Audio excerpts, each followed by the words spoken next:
right, everybody. Good evening and welcome back to Talking Watches. Today is Saturday, August 30th, 2025, and this is episode 1626. For those who are joining us for the first time, my name is Tim Wright. I live stream every single day for 3 hours at 5 p.m. New York time. On this show, we cover all the latest watch news, brand new releases, collector interviews, industry insights, and sometimes even live event coverage. But because this is my full time job, I rely on you, the community, to help keep the show going. Super chats are the best way to make sure that your questions and comments get into the live conversation. We have memberships that start at just $4 a month. At a $10 level, you also unlock access to our exclusive WhatsApp group where the conversation continues long after the live stream ends. As you know, I like to joke about it that I'm grifting for super chats, but really, that's what keeps this show going every single day. Guys, on my wrist tonight is the Longines Aviation Big Eye, a chronograph inspired by a vintage military aviation piece. Fun fact, Big Eye was based on a mysterious 1930s prototype from the Longines archives, featuring an oversized 30-minute counter at 3 o'clock. That's why it's called the Big Eye. The design won a prestigious revival prize at Grand Prix de Horology de Genève, or for short, is GPHG, in 2017, cementing its place as one of the Longines' most successful heritage reissues. Recently, even Bark and Jack started showing it off on his Instagram, giving it some level of deserved love. Yesterday, guys, just a quick recap. Yesterday was a packed show. We were joined by Double D and Tim G, and we broke down the JN Shapiro's first complication, the escapement mono pusher chronograph, a major milestone in American independent watchmaking. We also talked a little bit about a Delta Ocean Master loom watch that had a full loom dial made for extreme visibility under the sea. And we took a look at the Nolan Daniel White XTAWC collab, limited edition watch that blends design and craftsmanship, and it was made out of pure silver. So if you missed yesterday's stream, I highly recommend go and watch it. But after tonight's stream, tonight is going to be even better, I hope, because we're going to talk about the Chronomaster chronometer. Is it even worth it? You know, we pay a lot of money for these quote unquote chronometers, right? On the dial, there's watches that say chronometer. I had somewhere here. Let's see here. We got the Omega. See, what does the Omega say? It doesn't say anything actually. Oh, it's not a chronometer at all. Oh, what the hell? Okay, go figure. Well, oh no, actually, maybe it says on the back. Let's see. Oh yeah, chronometer. It says master chronometer. Oh shit, coaxial master chronometer. Is that why we pay $8,000 for this versus a Longines Big Eye Pilot? Let's see. Big Eye Pilot says nothing. It doesn't say anything on here. Hold on. Let's see the back. Big Eye chronometer, water resistant, 30 meters. That's nothing. No, stainless steel. Stainless steel is pretty cool, but it's not a chronometer. As everybody knows, Rolex has got that superlative master chronometer, or something like that. So we're gonna look what it means to have a COSC certification. Does it guarantee better performance, or is it just marketing hype? And then we're gonna take a look at the Lange and Zuna factory. Time and Tide recently did a video where they have this walking tour. We'll watch the video together and see what the heck is it's all about. And then we'll end with Jaeger LeCoultre La Chalet Experience. What is La Chalet Experience? Well, JLC has unveiled a luxury rural retreat in the Valley de Joux for guests of the brand. We'll discuss what this means for the watch culture, lifestyle branding, and how Masons are expanding beyond just watches. So, tonight we got it all from debating chronometer certification to stepping inside Lange's sacred workshop to exploring Jaeger LeCoultre's latest lifestyle venture. Guys, buckle up, drop your wrist checks in the chat, send your super chats now and become part of the conversation. Let's get into it. Let's see. Let's see. Timmy, how is it going? Hey, very quickly here. Quick shout out to our beautiful audience. Let's see who's joining us tonight. We got JMB. The link is pinned. It's one of those open panel Saturdays. Everyone is welcome to join in. Who wants to talk about chronometers, or whatever? You got topics that you want to discuss. We'll talk about other things as well. But hey, it's all cool. COSC certification. What does it mean? You tell me. JMB in the chat. Good to see JMB. We got the Watch Apprentice who's already upvoted. Thank you guys for those early upvotes. We got Matt, Goldfinger, Kaloy, Dave F451, Nikon. As Hamilton Juan says, if I had a grail, it would be the White Explorer 2. But my wife ruined me. Hey, I know somebody who just got the Explorer 2 from the AD and they returned it. Wow, what a mind-blowing news. Wow, he returned the Explorer 2 because this wasn't legible. You couldn't tell the time. Well, you know, just I respect that. To be honest, I kind of respect it. Hey, some people would just keep it because it's Rolex. You know how difficult it is to get the Rolex, but hey, he said it's not for me. Had to go back. I love my Explorer 2, but I have the older version. The new version is different. Sorry, I'm finishing up my shake. That's the only food I had today. Mm,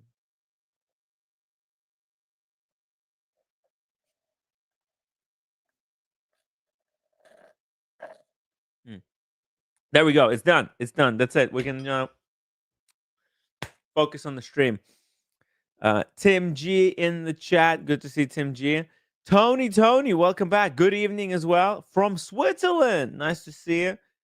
Tell us about this Jaeger LeCoultre retreat, Tony. I want to know more about it. We got Ray Yabba Dabba Doo. Welcome to the stream, Ray. Always a pleasure to have Ray in the chat. He's such a funny guy. It's man, his collection is hilarious. It's so much fun stuff in there. We've got Double D in the immortal world of Socrates, who once said, "I drank what?" There you go. Captain Kirk, when did you get that? You're talking about the big eye, the Longines big eye. I've had this for a while. It's one of those things that's just, it's just wild. I have too many watches. I need to get rid of this stuff. I had a bunch of stuff that I had to finish up some outside real world connections. And I finished all that. Tomorrow, I'm gonna start working on the videos and hopefully start selling these wristwatches. Kevin Hawthorne, good to see you in the chat as well. Let's see. Billy says, Tim, I had a couple of friends trying to sell Rolexes because they thought the prices is going up, so they would get top dollar. But when they went to sell them to raffle dealers, they got less than Then they were offered than before. They were offered less than before. It's true. That's the thing.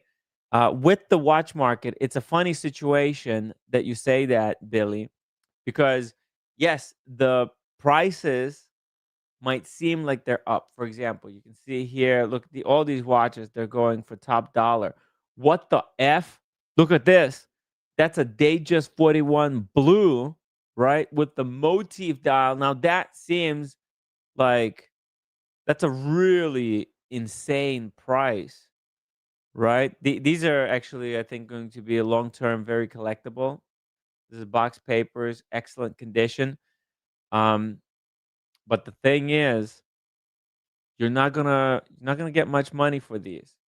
There's not the dealers, they don't pay a lot of money because they have so many people who are desperate and coming to them to sell watches that they don't have to pay much, right?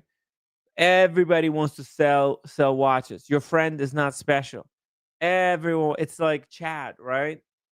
He's got so many offers. He doesn't really care, and that's the same thing with the gray market dealers. They're very selective, and they don't pay a single dollar over what they should pay because they're running a business, right? And if they have all these people trying to sell them watches, they're not going to overpay because they still have to sell these watches, and then they're going to sell them at a market price.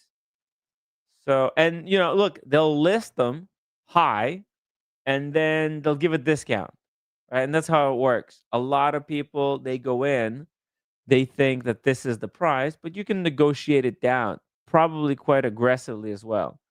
Like, look at this. That's a $10,500 for titanium. Whoa, look at that. That is a cool looking Panerai. Okay, see, I wouldn't pay more than 5,000 for this thing, but it because it's so unique. There's a possibility sometimes somebody might look at that and it will really appeal to them. They'll pull a trigger. Maybe there's going to be some discount, but they probably bought it for 5,000. Let's be honest, 5,000, maybe 6,000. No, not even 6,000. Come on, box papers, 47 millimeters diameter. Wow, this is a chunky monkey. Scott Wexland. Wow, we already have 22 upvotes. You're kidding me. No way. What? Guys, we're smashing it out of the park. 27 upvotes in the first 14 minutes. Let's keep that train going. Kaloy. Hello, good evening, Kaloy. Patrick, good to see you. I love the hype. Bring on the chronometers. Let's talk about the chronometers. What does it mean to be a chronometer? Okay, first, there is a COSC certified, the COSC, right? Let's pull up a piece here with a COSC certification. Would it be? I think this one would be right. Let's see it. Oh no, this is a master chronometer. Oh, hold on a second. We need a COSC certified watch. Hold on a second. Um. Oh, well, COSC is. Let's see. COSC stands for, by the way, for Controle Offici Suissi des Chronometrie. COSC for short is the go-to name when we're talking about Swiss chronometer certification. Most of us have heard the name before, seen COSC certified being touted as a feature. It's a non-profit outfit that exists to make Swiss-made movements live up to the country's reputation for precision.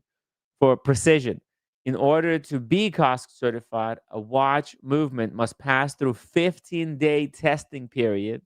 The movement is elevated in 5 different positions under 3 different temperature conditions, all within a temperature controlled environment at 23 degrees Celsius. To earn the chronometer label, the movement must stay within -4 plus 6 seconds per day. Quartz versions tighten to plus minus zero point zero 0.07 seconds a day. So let's see here. So a black bay GMT, it would be a good example of a COSC certified watch. So let's pull it up. A Black Bay. Let's have a Black Bay on the screen. I think I saw one earlier today. Here we go. That's a Black Bay. Now it's the Master Chronometer. Is that COSC? Mm, Master Chronometer. You see, there's a lot of confusion. Makes it really difficult. But because this is the new one, the Master Chronometer. I think this is even higher level. Actually, I think the older Black Bay GMT. Let's see it in the article. I got this article here. This is where they did all the stuff. It's tricky though. Okay. Okay, so check this out. This is the spec sheet as well. So COSC, this is how the testing works. All right. So COSC is an uncased movement, and accuracy is -4 +6. There's no magnetic resistance test. There's no water resistance test. No power reserve test. And certification level is high. And then there's Metas. Metas is Meta certified. Omega Railmaster would be a Meta certified. And then the other one, that would be the Rolex. See here. COSC Metas is holistic. Master chronometer.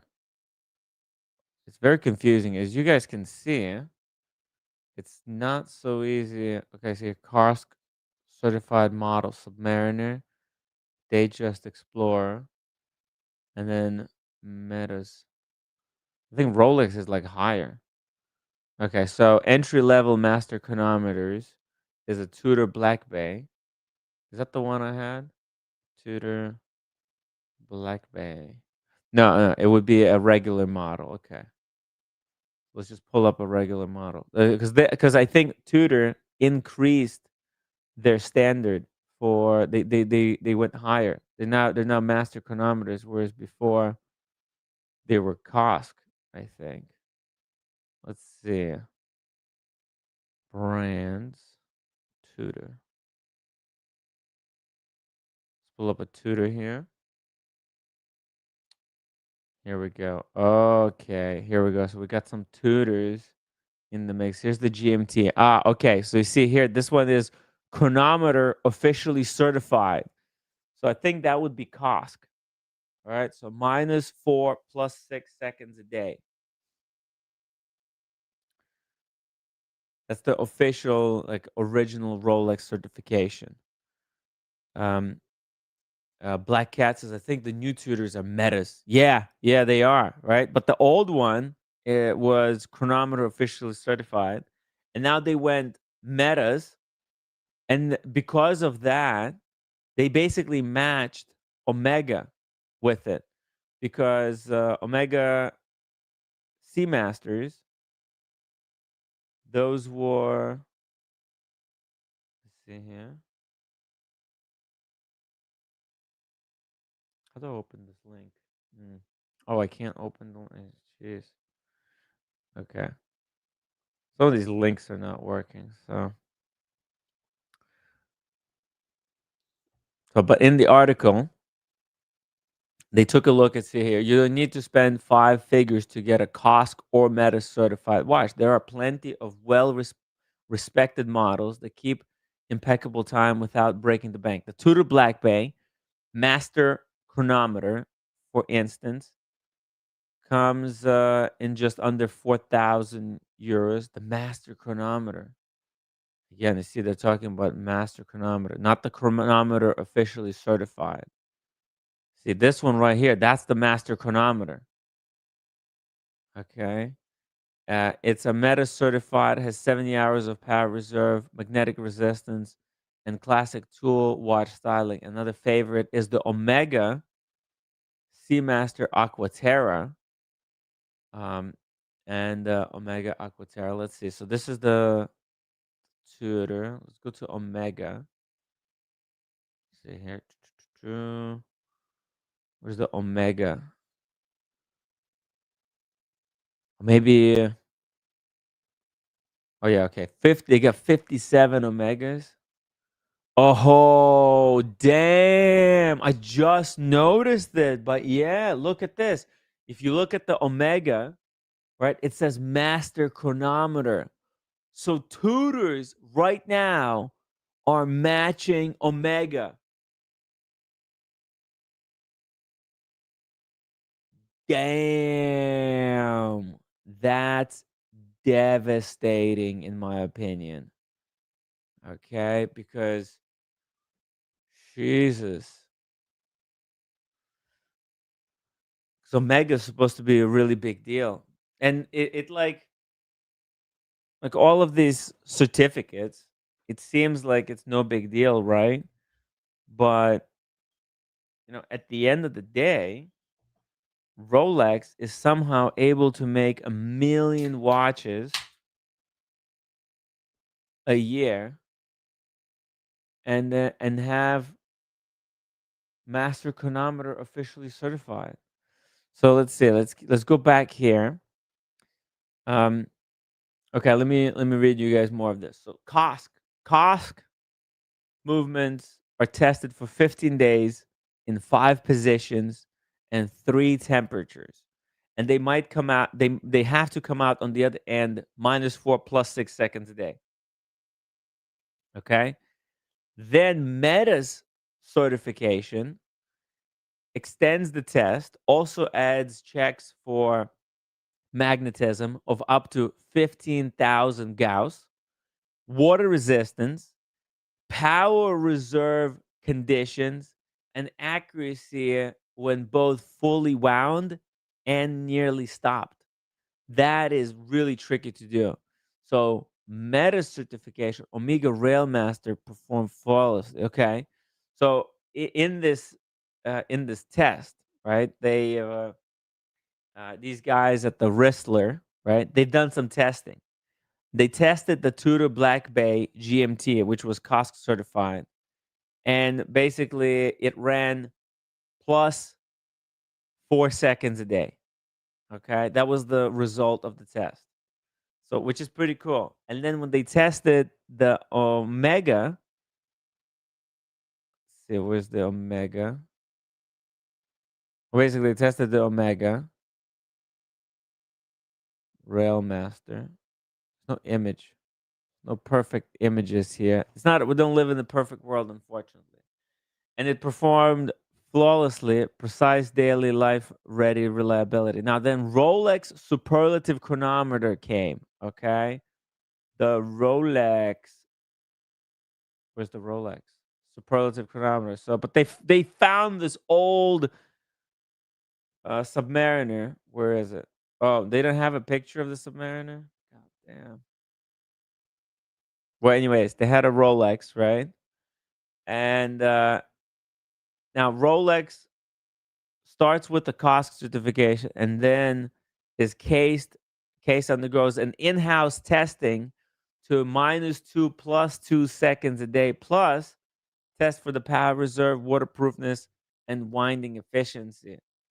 They tested the Submariner reference 116610, and basically it resulted in +5 seconds a day.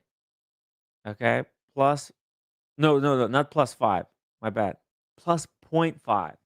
So very accurate. Plus +0.5, which is a super impressive in my opinion, right? Like the Submariner, actually that the 11, let's see, which one they tested? Oh yeah, the 116610. That's the same model as mine.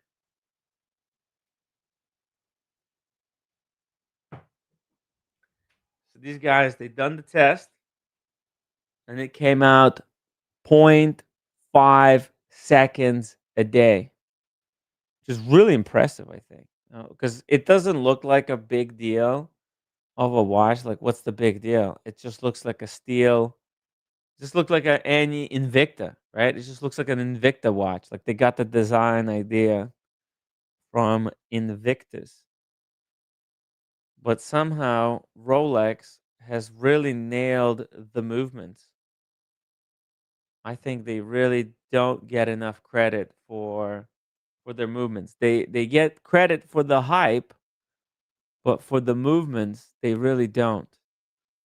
Okay. And then they also tested the Grand Seiko, right? Because the Grand Seiko, they got their own standards there in Japan.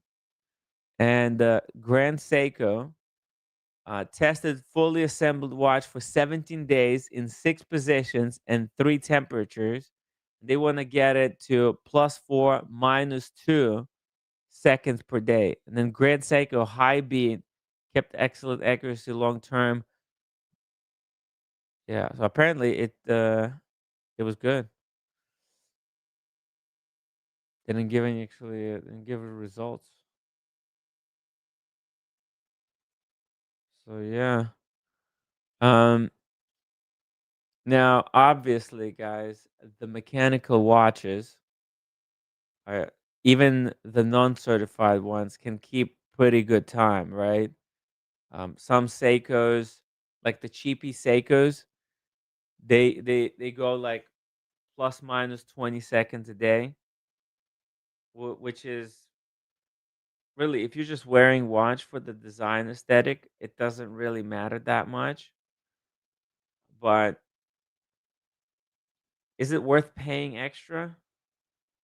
I guess it's such a crazy thing, right? Like it's something we don't really think about it. Like most people, they just when they make that decision between getting an Omega versus Rolex, they're just thinking, hey, one is available, the other one you have to play all these games, right? The designs are pretty close. Why is Rolex more expensive than Omega? And I think this is something that we often forget, that at the end of the day, Rolex does has have more rigorous testing on the movement, and somehow their movements are actually more accurate, which is mind blowing, right? Yeah, it's very minor difference. I mean, we're talking -4 +6 seconds a day versus -2 +2 seconds a day. But that those to shred those couple of seconds, that is an impossible feat. It's like trying to take off 10 minutes from a marathon, right? I mean, the people who run marathons or track this stuff, right? There's like world record for marathon, and to try and beat world record by a couple of seconds, or like, just to do a marathon. What's like a good time for marathon? Let's see. Uh, Perfect time for marathon, because there's like I think 2 hours. That was like one of those things that was impossible. Okay, so basically, elite runners finish marathon under 2 hours and 30 minutes.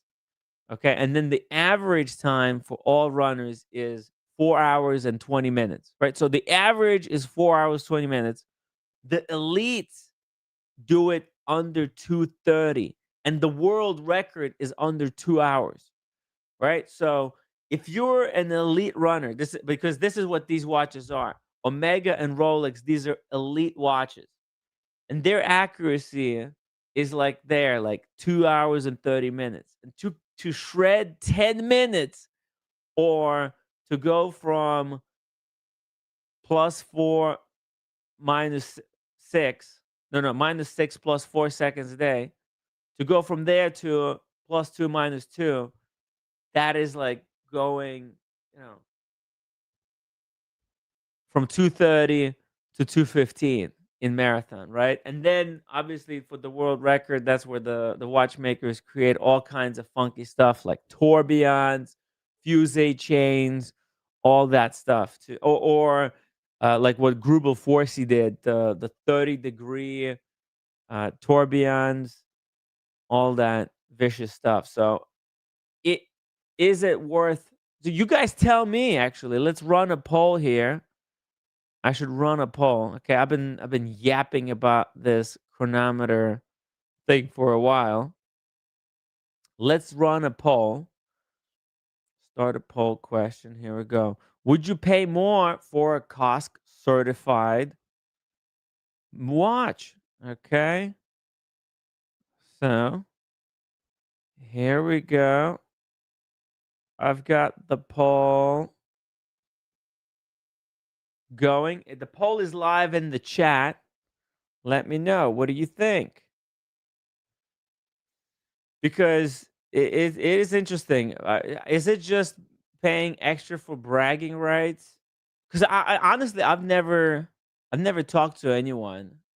And I've never had a conversation with anyone in person about the COSC certification. Okay, it's a COSC or master chronometer or how accurate something is.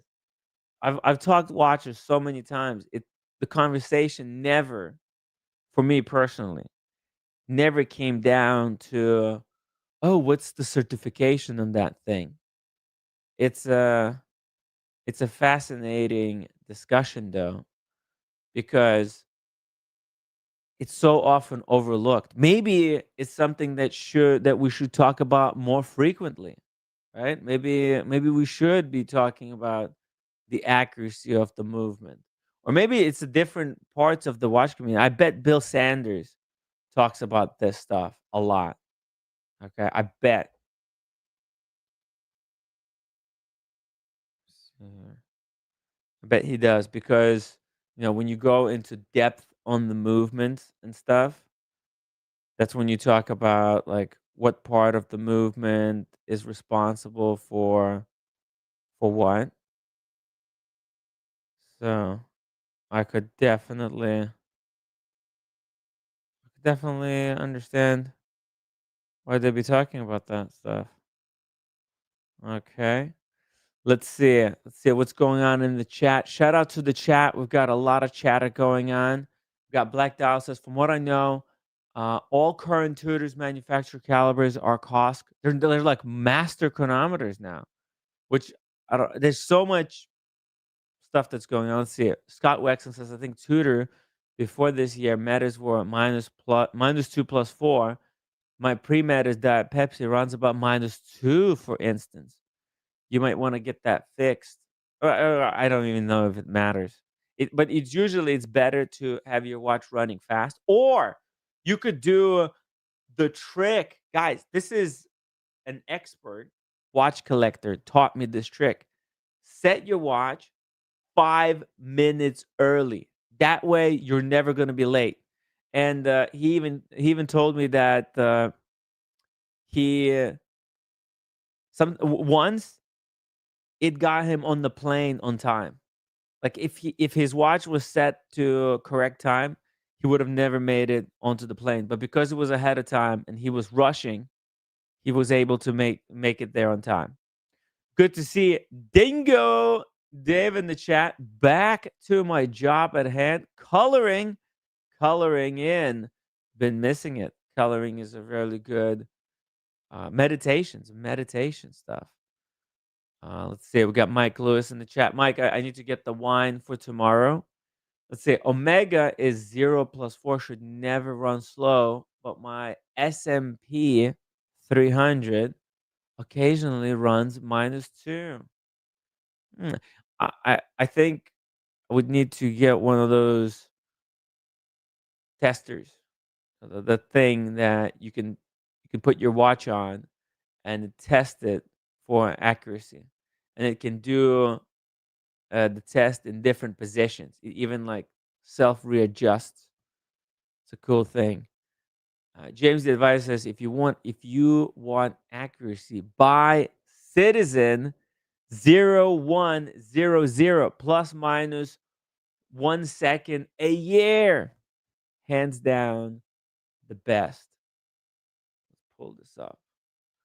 I heard about this watch. Citizen 0100. It's an insane piece. Oh man, Houdinki has a video on it. Okay. So guys, if you want mega accuracy, this is it. Years, watch and clock makers have created ever more precise watches through various innovations. But today we stand at an epochal moment in the history of watchmaking.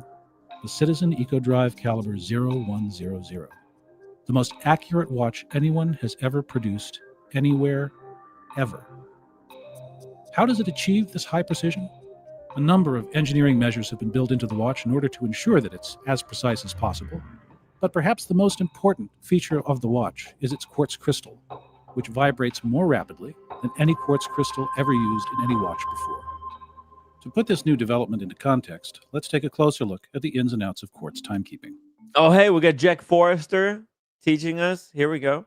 So how does a conventional quartz watch work, a standard quartz watch? It's really quite straightforward.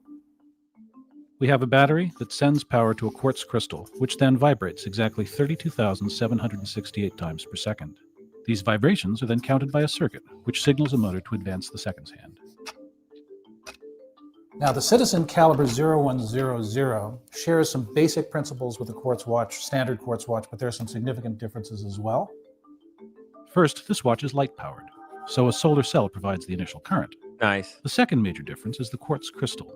Its unique AT cut allows it to generate 8.4 million vibrations per second. That's Holy shit. Oh, it's interesting. So it has to be a very specific type of a quartz crystal cut. Okay. 256 times that of a standard quartz crystal. Damn. Higher frequency means higher precision, and higher precision means better accuracy. 8.4 million vibrations per second is the highest frequency at which anyone's ever driven a quartz crystal. It really is the key. So, for example, a hairspring would vibrate at, like, for example, Sean has a Breguet watch that's 10 hertz. So it has a very special hairspring. I think it's a silicon hairspring, and it vibrates at a ridiculous 10 hertz, which is 20 beats per second. So it bounces back and forth like this 20 times every second. A Rolex is 4 hertz, I believe, right? Rolex runs at 4 hertz. That's right. That's why if you look at the Submariner hand, it beats at 8 times per second. So look at the little seconds hand, you'll see it 8 beats. And then the high beat Grand Seikos, those are 5 hertz, or Zenith watches, those high beat watches, they're 5 hertz. So they beat 10 times per second. That's why the Chronomaster Sport is 10th of a second chronograph, because it uses the high beat 5 hertz movement, divides a second into 10, and then it's able to basically use that to create a chronograph that could be accurate to 1/10 of a second. So, but this watch beats at 8,388,608 hertz. What the F? It's insane.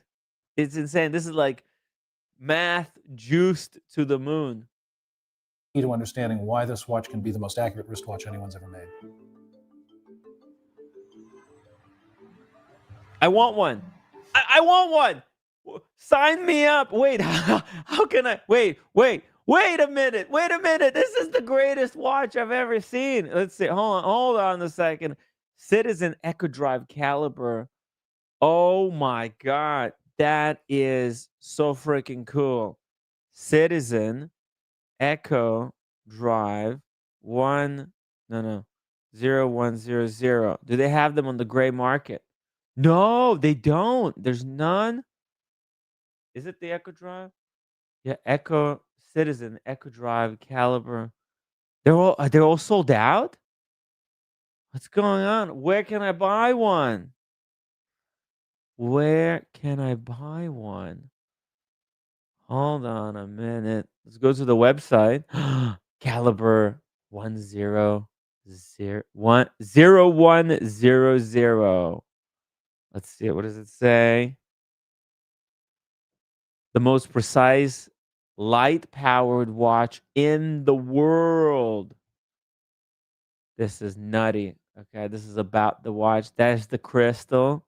Some more information. Oh, are there different dials now, or these are different watches? This one is really cool. Look at this one with the mother of pearl. Holy shit, that is sexy. Super titanium with the black mother of pearl, limited edition. It is caliber 0100. Oh shit, I love it. Guys, I like this one. I really like it. More information. Okay, on the local side. Let's go USA. See, let's go to here to United States. Okay, this is not right. Oh no, citizen 10% off. Can I get a discount? Let's see collabs. No. What is this? Citizen. Okay, let's see it. 0100. Search. Here we go. Limited edition. Ooh, these are expensive. The black dial titanium one though. Look at that with the open case back. 7,400 sold out. Oh, son of a bitch. What about this one? Sold out as well. Damn. Okay. Well. Look, the problem with those watches though is that what happens when the quartz crystal cracks? In addition to the extremely high frequency of the quartz crystal, there are several other features that have been engineered into this watch in order to enhance both perceived and actual precision. For one, this watch has an internal shock detection system that will freeze the hands and then release them 1/1000th of a second later to ensure the hands are not displaced in the event of a jolt or drop. Ooh. There's temperature compensation built into the watch, both in terms of the circuitry and in terms of the shape of the quartz crystal. The seconds hand has a gently radiused tip to allow you to more accurately read the placement of the seconds hand. That is so cool. And there's also an anti-backlash system engineered into the drivetrain for the seconds hand, which prevents backlash and misalignment of the seconds hand with respect to the hash marks on the dial. I like how accurate the seconds hand is on the hour marker. Very frequently, what's shitty about quartz watches is the seconds hand doesn't match the hour marker. It's just and then it all looks out of proportion or like it looks misaligned, looks sloppy. Whereas this is bang on. Yeah, it's quartz, but it's a fun quartz. The watch also checks the position of all three hands periodically in order to ensure that they're placed exactly where they're supposed to be, and if necessary, can automatically correct the position of the hands. And Look how finally, the hour hand can actually clean be that is. advanced forwards or backwards in 1 hour increments without stopping the watch. A key Oh, feature if you are keen on assessing whether or not the watch is actually accurate within 1 second per year. nice. Despite all of the advanced timekeeping technology, Oh, dude, this is in New York City. I think I know where they shot this. This is near Shake Shack. Bryant, no, not the Bryant Park, but the other park there. Let me see. Let me see if I can get this shot on the Google Maps. See, I think this is Madison Square Park. Might be wrong, but I'm thinking. Let's see. I'm thinking. I'm thinking this is where they're at, like right here. I think this is the shot facing that way. Let's see. Yeah, those the benches. It looks like the bench is there. Let's see. Might be wrong. Oh no, this is Wall Street. Okay, never mind. It's Wall Street. Um, holy fuck, we got some super chats. It's hard, David N. It's hard. Poor Timmy. It's hard. It's brutal, man. Brutal. I'm grinding away, fixing printers on the side in order to sustain doing these live streams because I don't do this stuff for money. You guys know it. It's all about the passion. We got Cheeky Winders with the $10 super chat. Hey, Cheeky, send me a message if you have the WhatsApp or IG. I'm coming to Watch Time New York, baby. Sorry, not Watch Time. Watch Pro London. Watch Pro London in October 10th. to November 1st. Red Shovel is coming. We're going to do a dinner at Chiconi's. We want you to join us. And Mrs. Cheeky Winders as well, if she so too desires. But she has to tolerate cigar smoke and men doing men talk. He says, great work with your recent streams, Tim. Keep it up. Mrs. Winders and I have to catch you at the Watch Pro. Yes, she needs to win another watch. Man, I would love if you guys won another one. See, this is why I tell people to go to these watch events, because you never know what could happen.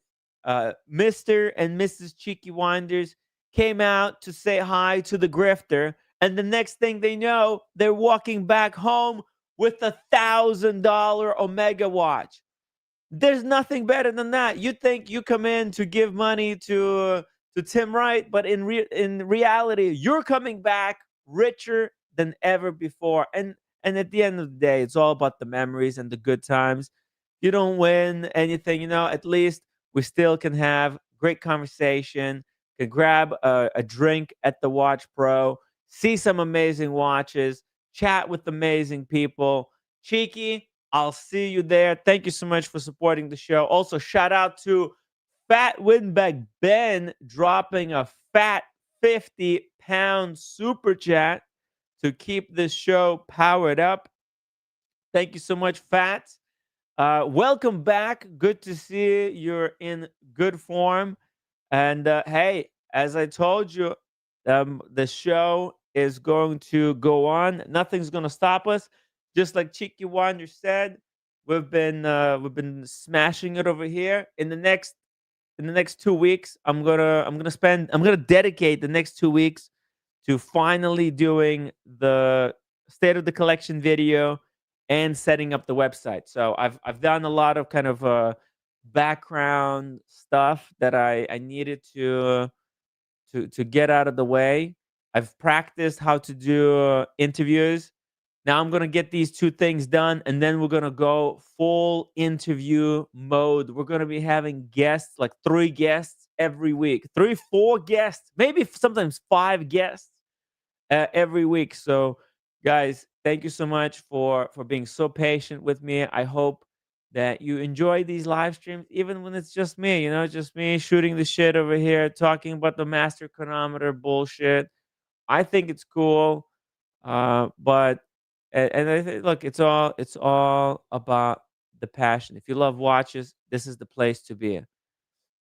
So thank you so much, Fat Winback Ben, for the support. The price is a bit high for the Citizen, I would say, no matter how accurate it is. They sold out. See, that's the thing. They made it limited edition, and it freaking sold out. I would say that the price for Elegante is too much, and I think this is a better kind of a quartz movement. Maybe, maybe it's better than the Elegante, or maybe it's close. I think the design on the Elegante is better, but this one I like the movement more, right? Because the Elegante, the whole shtick about if the watch doesn't move for 30 minutes, then it goes into a sleep mode. That would piss me off, to be honest. Whereas this thing is pretty cool. Yeah, you need to change the battery. Maybe more. Oh no, it's actually solar powered. Never mind. It's solar powered. So this could probably run indefinitely. Whereas who knows how long. Well, the other one can run for 8 years, right? That's the whole shtick there.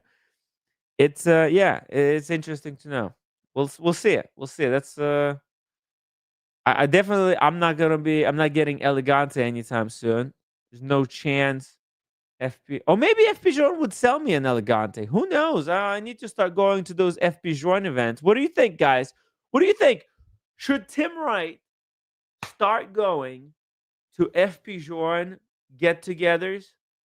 I can talk to Mr. G, and or I can go to FP Journe boutique. I'm actually going to be near FP Journe boutique tomorrow because I'm taking the roommate. And by the way, Fat Winback Ben, thank you so much. That 50 pounds, I'm going to use that to buy roommate brunch tomorrow because we're going to the city. She wants to take a look at this purse from, it's called Banana Purse from The Row. That's the name of the brand. And I promised to go with her in the morning, obviously. So we'll go there. I'll get her brunch on fats. She'll really appreciate it. And then I'll stop by FP Journe Boutique. And I need to put my Daytona on the rubber strap. Hey, roommate, Fat Winback Ben sent 50 pounds for the brunch tomorrow. Do I have to? I mean, I still like hesitating. Do I should buy the low bag? It's not cheap. Just get over it. Just get it and stop bothering me, okay? It's just it's too no. Yeah, it's just you're just looking to get a permission. Yeah, yeah. It's your money, man. What do I care? Makes no difference to me. It's like money, but it's not the afford. Look, roommate, tomorrow we're also gonna stop by FP Journe, and I need to stop by and put the rubber strap on my Daytona at the Wempy. Okay, so tomorrow we'll get brunch, Fat One Big Ben brunch. We'll stop by the Row. We'll get your bag, and then on the way home we'll stop by Wempy. All right. Do I have to? You have to get it. Yeah, you have to get it. Just get the bag. It's cool. It's a cool bag because you don't have a bag right now. Your Delvo is getting repaired, and you need something for Italy. And then At the other table, I sold to my sister. she gave you money for it, or Once we're going to with Humber Pine, I'll get the money from oh, her. okay, cool. What you had the other Delvo? Oh, the Yeah. really you sold that Delvo? Oh, Wow. How because much? How much did you get for it? Retail or the retail, above retail? retail, Retail? because the retail price is up now. So Oh, that's the wow. money I pay for. Okay, so even more so. Yeah, you can of course get yourself the Row because the Row is cheaper than the Delvo. The Row is just like what, $1,000 bag? No, 2,400. 2,400. But the bags are so ridiculous right now. A Birkin right now costs $10,000. So you're actually saving money by not getting Hermes. The bag is the table. The bag is that nice, but somehow it's heavy for me. Somehow it's heavy, and my sister she love, and then now she cannot buy it because she know the original price. Mm-hmm. So I told her, you know what, I'm not wearing. So Well, roommate, it's cheaper than getting Hermes bags. Look at this. Hermes bags are insane. $8,000 for this thing. What the fuck? How'd they come up with this price? Look at this one, the Acorn bag, 6,400. You probably can't even get yeah, that. so like from now, the thing is that if I'm young, Yeah, I'm telling the young woman, yeah. if you're not born to be rich or if you're not smart, just marry the rich guy. Marry the rich guy. That's not to gonna to work. get Why would a rich guy because want to the thing is marry that some poor girl? right now, I mean, Hermes bag is so nice, but I'm pretty sure this is gonna be really heavy for me. But why So would rich guy? now even you can buy for me, I can wear that. That's But the why bags don't make I'm you happy. That's a mistake. That's that's you know how many roommate. You know how many that's why women I'm chase that's rich that's guys. why I'm selling to my These bag bags because they don't my make them bag is happy. heavy for me. Okay, but you're telling young girls to go and chase Because rich guys no, with because I'm bags. saying that only when you're young you can wear, because when you become old you cannot wear because to feel heavy. Exactly. But the So young, instead of but the chasing young, rich guy, they cannot find afford. a poor guy They and cannot build afford. life together. So, It's not about the so bag. Who cares about I'm the saying bag? that they cannot Get the bag afford later. because they don't. Why do they need to afford? It's not gonna make them happy. I mean, you had the Delvo bag. You're selling it. Was it that great? No, it's great. Just It's great. that my Oh. sister like, but somehow my shoulder cannot like really too heavy.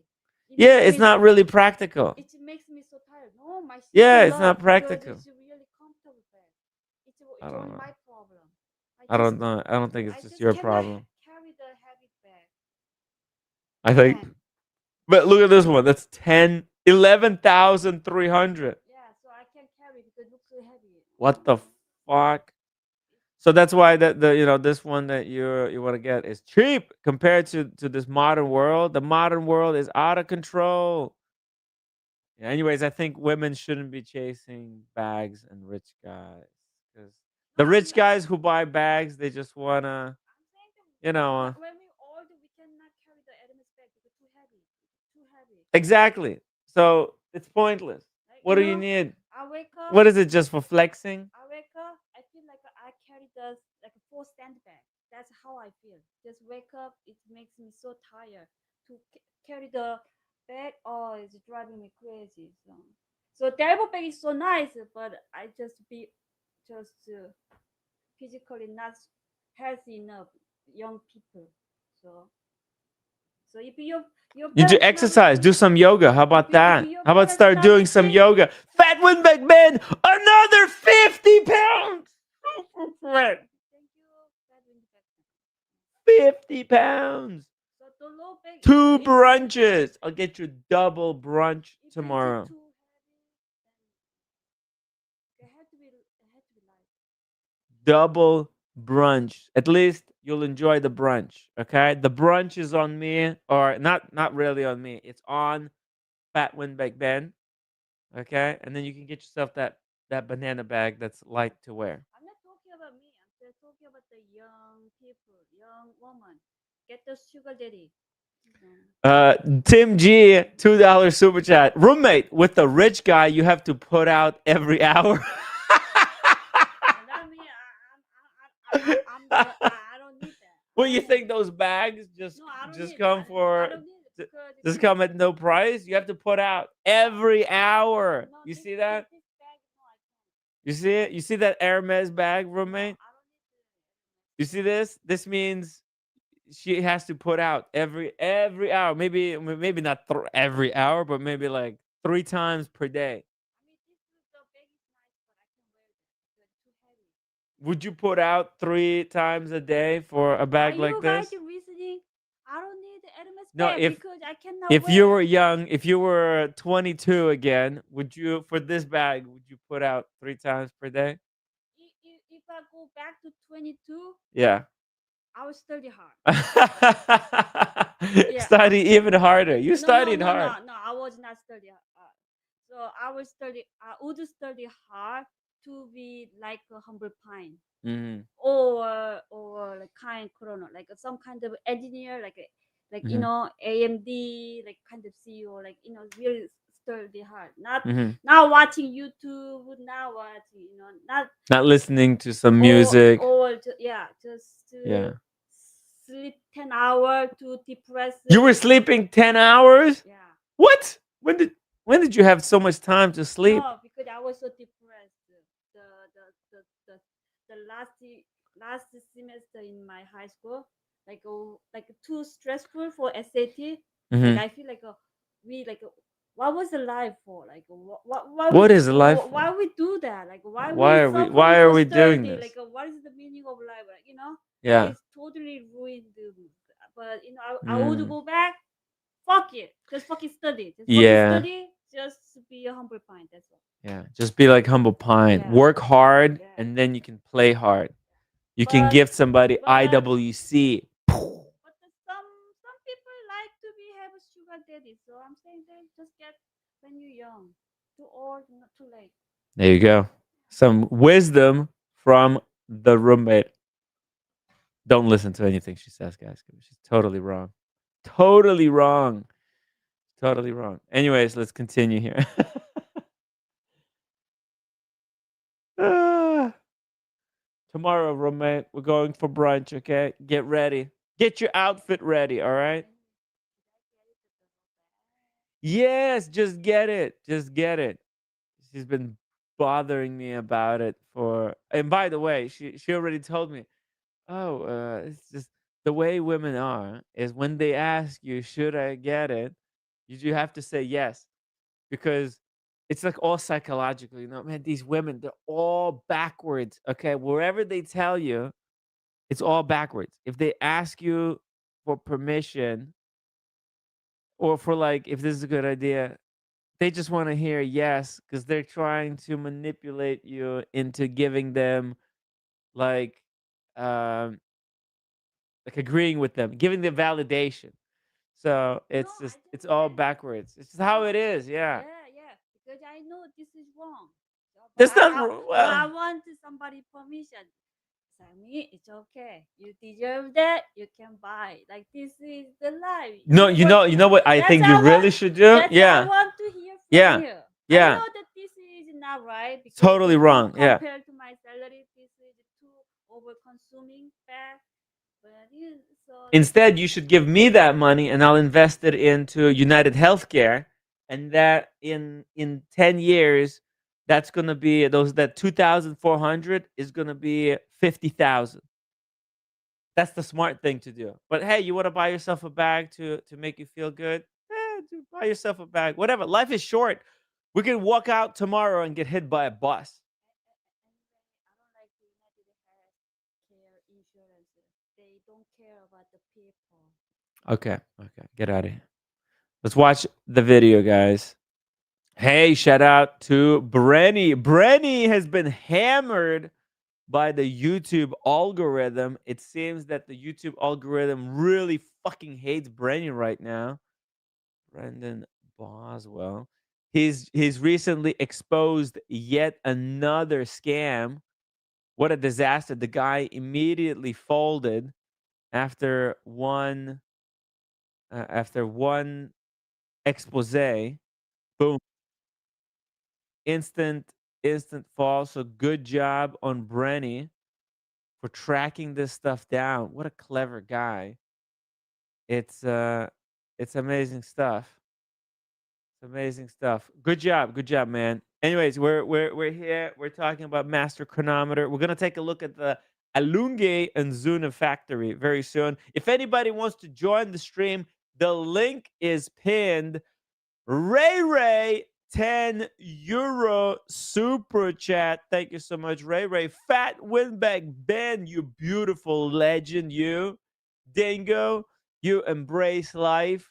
You got your early warning, mate. Love you, roommate. Roommate! The Ray loves you.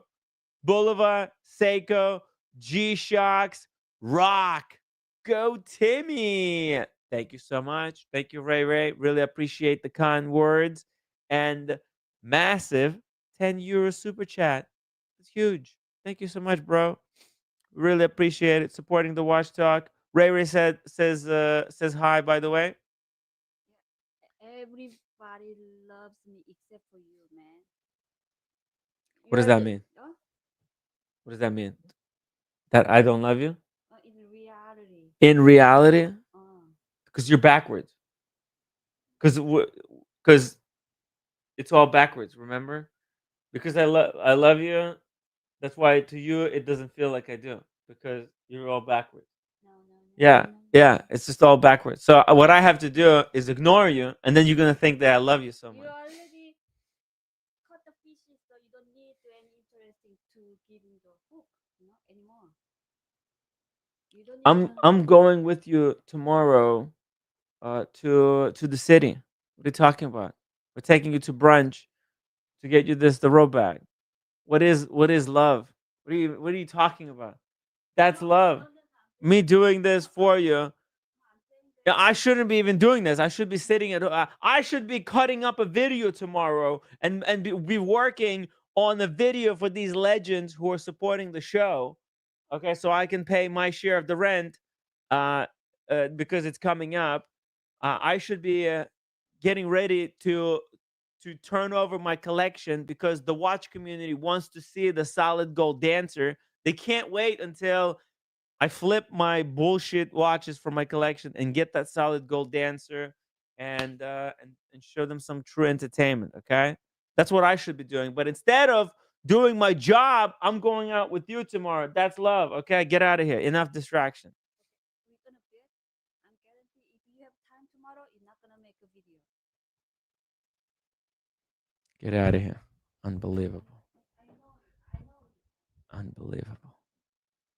technology engineered into it, the Citizen Caliber 0100 is an extremely classic watch in terms of the impression that it makes on the wrist. It's 37.5 millimeters in diameter and 9.1 millimeters thick. If it weren't for the fact that the second hand is jumping forward in 1 second increments, it'd be very easy to mistake this for a classic mid-century dress watch. It The looks like design is Patek very, very Philippe. unobtrusive. It seems almost plain when you first look at it, but there are a number of really wonderful little details that start to jump out at you as you spend more time with it. There are applied faceted hour markers. The hands have beautiful facets in them which catch the light. There is lume present on both the hands and on the dial markers, but it's very, very unobtrusive. In general, this is a watch that will offer no surprises to anyone who's had any high-quality three-hand no-date dress watch on their wrist. It really doesn't feel like a cold, sterile quartz timepiece at all, but rather something that's been made with a lot of quiet attention to detail and to functionality, which produces an aesthetic all its own.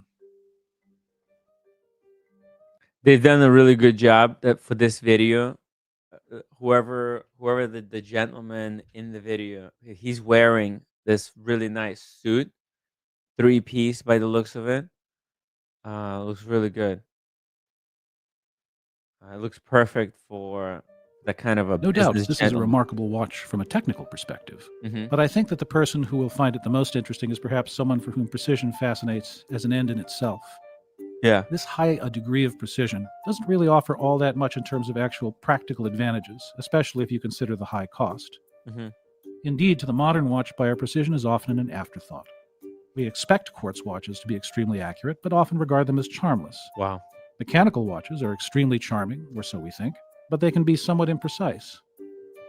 This is really a new category of watch, so to speak. It's a quartz watch that's so over-engineered that it could actually appeal to the tastes of mechanical watch lovers as well. I think so. The question remains, will the caliber 0100 ever be beaten? Well, only time will tell. Sure, it's possible that someday a more accurate watch might be created, but until then, the caliber 0100 seems likely to occupy the throne of most precise watch ever made for the foreseeable future. Damn.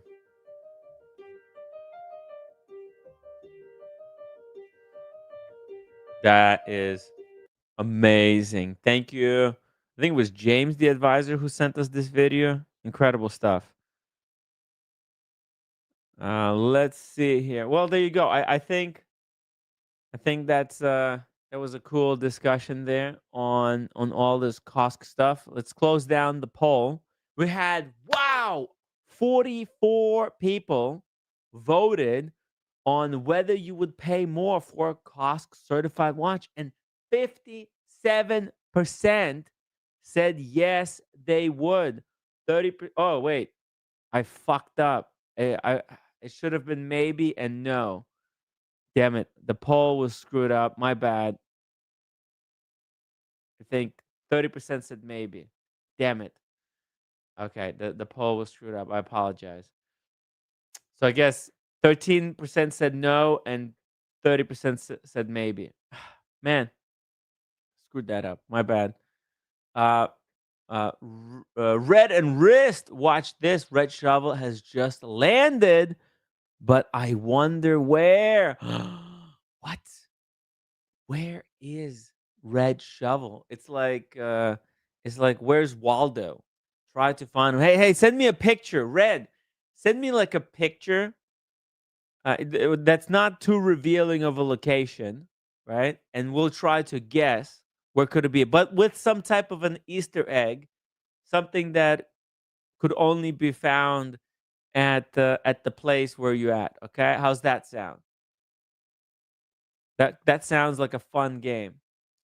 So there we go. I think 56% said they would pay for a COSC certified, which is a big deal. I'm glad to hear this from you guys, and I'm gonna try to talk or highlight accuracy of watches whenever we talk about watches going forward, because I think it is an important thing to mention. You know, whenever we're just talking watches, it's cool to like bring out. Well, by the way, you know, here's the thing. Here's this watch has such and such accuracy.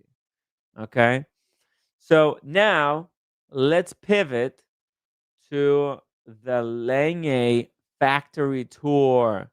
Okay, because we recently spoke about FP Jorn factory, but we haven't done a full episode on the factory tour. We'll have uh 1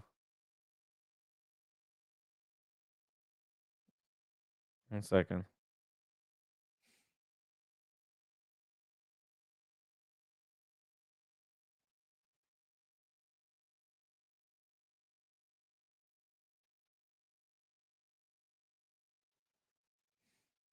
Okay. So I'm waiting for the text there from Red Shovel. And yeah, we had Pete Mitchell on the stream recently. He has walked the floor of the FP Joan factory. So what I'm thinking, next time we have Pete on the stream, we'll talk a little bit more about FP Joan factory with him. I'll try to even find like a factory tour video, and so we he can tell us or give us some more insights into the factory. FP Joan with Pete Mitchell. Okay, now let's talk about the Lange. This is I thought this was really cool. Time and Tide, Andrew McCutcheon. I have no idea when this guy finds the time to do all the stuff he gets done. He's just everywhere. Okay, so let's watch this. Lange, Lange. By the way, Lange, one of the greatest watch manufacturers of the modern day. Maybe before we even watch the factory, you know what? I want to take a quick look at what Langes are available on European Watch Company. Okay, just so that we get a taste of what's possible. What can we buy if you wanted to buy a Lange? And luckily for us, or for you guys, the brand hasn't been doing so hot lately. So they're kind of on the discount. So get this. Look at this. Look at this shit. Annual calendar, Lange, 40 mil. Holy shit. For 36,000 US. This is extraordinary in my opinion. Manual wind perfection. All right? Pin buckle, 3/4 plate, annual fucking calendar, modern size. Okay? It I don't think it can get better than this. Russell 996 says he did a Lange factory tour in 2019. It was very interesting and impressive. Important to remember their only movement maker. Oh, right. Right. Oh my god. I that is wild. Okay. This is like, guys, you're really gonna like this one. This is from Red Shovel. Okay. This is a hint over here, okay? It's a great hint. Here we go. Here's a hint where Red Shovel is.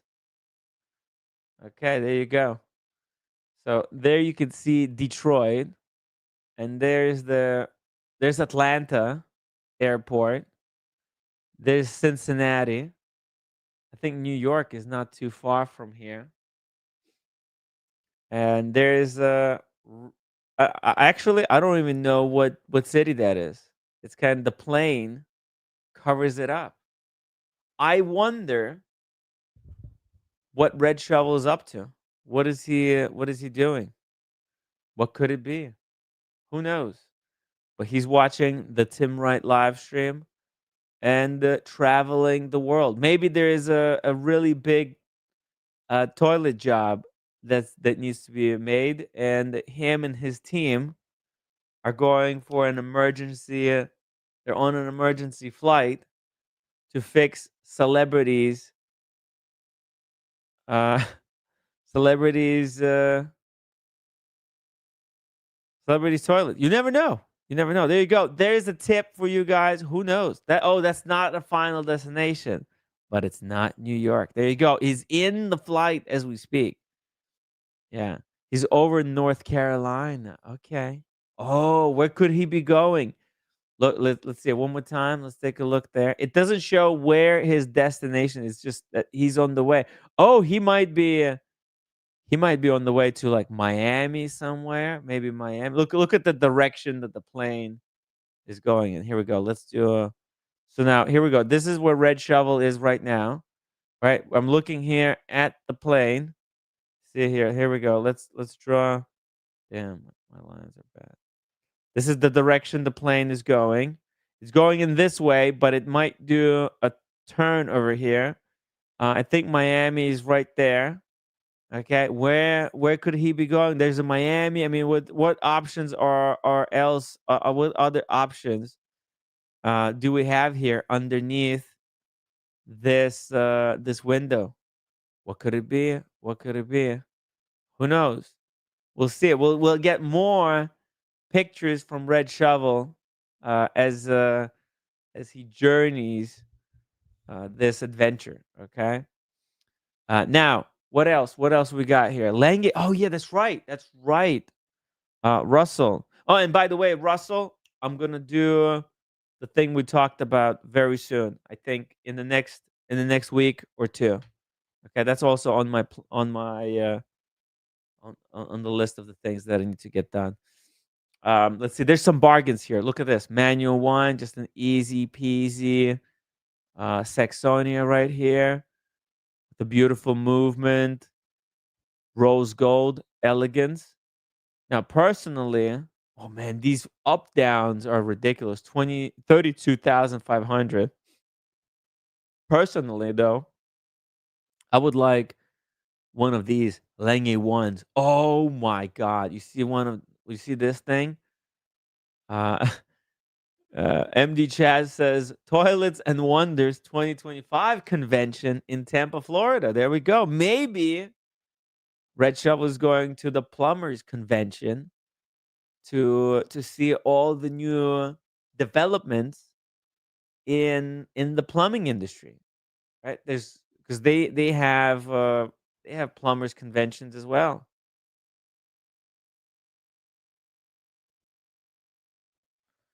Okay, there's by the way, I heard uh that the plumbers convention is the only event where Rolex has to waterproof the attendees instead of the watches. It's a little known fact. Ray, thank you so much for the €2 super chat. Red Shovel, Jesus, $2 super chat. Tight ass. Well, hey, he's got expenses, man. He's got some big expenses coming up. I mean, all these trips. See, if he didn't have this trip coming up, he might have joined me in LA. But because he's got this thing, then we're doing New York. He's coming in for New York watch time and then Watch Pro. There's a lot of stuff. Hey Ray, thank you so much for the €2. Still, hey man, it's really appreciated. The £2 from Red Shovel. It all adds up. He's also a member, a $10 member. So it's all cool. It's all cool. It's always better to get any level super chat over no super chat, right? As long as we can get 10 super chats tonight, I'm gonna be super happy. And it's all good. It's all good. It's all good. I've got some watches that I need to sell anyways, and then we're gonna reconfigure this business model. I shouldn't be even like relying so much on the super chats. It's just not a healthy thing to do. Like for me, just relying on super chats. It's no good. It's no good. It's not good for the community. It's not good for my mental as well. That's why I highly encourage everybody to become members. Come on, guys, become members. That's the best way to support. Red Wrist member for 53 months. 53 months. You can say that. That's true. That is really, really true. 53 months. It's been a long time. Me and Red Shovel will go way, way back. And that membership, it does add up. That's $530, right? Over a lifetime. And it just ticks away. You don't think about it, but it does. It hits his credit card every single month. And because of that, I'm able to do this stream for you guys. DC Chris, thank you so much for $5. Dude, just not even a comment, just 10, it's just $5 straight cash injection. Thank you so much, DC Chris. We got 2 more super chats to go to hit tonight's goal. Who's gonna be the one who takes us over the tonight's goal, guys? Only 2 more super chats. Send money now. We've still got the factory tour coming up. I'm just looking here at what Langes are available. This is probably the most beautiful Lange 1, guys, on the market right now, as far as Lange 1s go, right? Look at this. Rose gold, blue dial.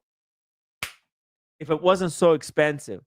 So let's keep trashing Lange so that the prices keep going down, and then we'll be able to swoop in and buy them at serious discount. Oh, look at this. The white gold one is $10,000 cheaper, but I prefer the rose gold any day of the week, right? Because the rose gold looks so much better. And then we've got this one that looks like a tremblage dial. Holy shit. Look at that. Wow. Man, Lange 1 is such a legendary piece. Holy fuck. That is just so beautiful. As far as dress watches go, I've seen, you guys know that guy, He Spoke Style. He recently did like a style update, and he said he sold his 5711. What an idiot, to be honest. I love the guy, but just it's so fucked up to sell. He got it at retail, the 5711, and then he flipped it. Now, who does that? Who flips? That's a excommunication. Like, I should start doing watch community excommunications, okay? Because you flip a retail 5711. Like, what are you doing, man? It's messed up. It's really messed up what he's done. By the way, let me show you guys something really special here. This is exclusive just for our viewers. Russell has a Lange 1 tourbillon with an enamel black dial. DC Chris, this is for you. Okay, check this out. Look at that. At certain angle, boom, the whole dial just goes Vanta black, completely disappears. You can see just the shadow of hands. Okay, how insane is that? And then you turn, bam, and the whole dial comes back to life because it's all black polished. What the F? This is a serious piece. I've seen this one at a Phillips auction. These are extraordinarily rare, and it's a Lange 1. It's got big date, the iconic big date, with that tourbillon on the dial. And I love the bridge that looks like a tooth. It's like a shark's tooth. Shout out to Ray Ray. This is like Ray Ray's grail piece, because it's got a shark's tooth on the dial. Black enamel is the hardest to make, says Captain Kirk. I didn't even know that. And it had like all these numbers embedded into the dial, and then the enamel was put in on top. So it must have been an absolute pain in the ass to make. It's an incredible dial. DC Chris, another $10 super chat. Let's double it up. Come on, everyone. We all listen to Tim for hours weekly. Thank you so much, DC. Really appreciate that, man. And of course, Daniel Katz is going to swoop in at the last second and take the prize by being the winning super chatter of the night. He's the one who completed the goal, took us over the edge. Thank you so much. Thank you so much, DC Chris, for helping to get Daniel Katz to the finish line.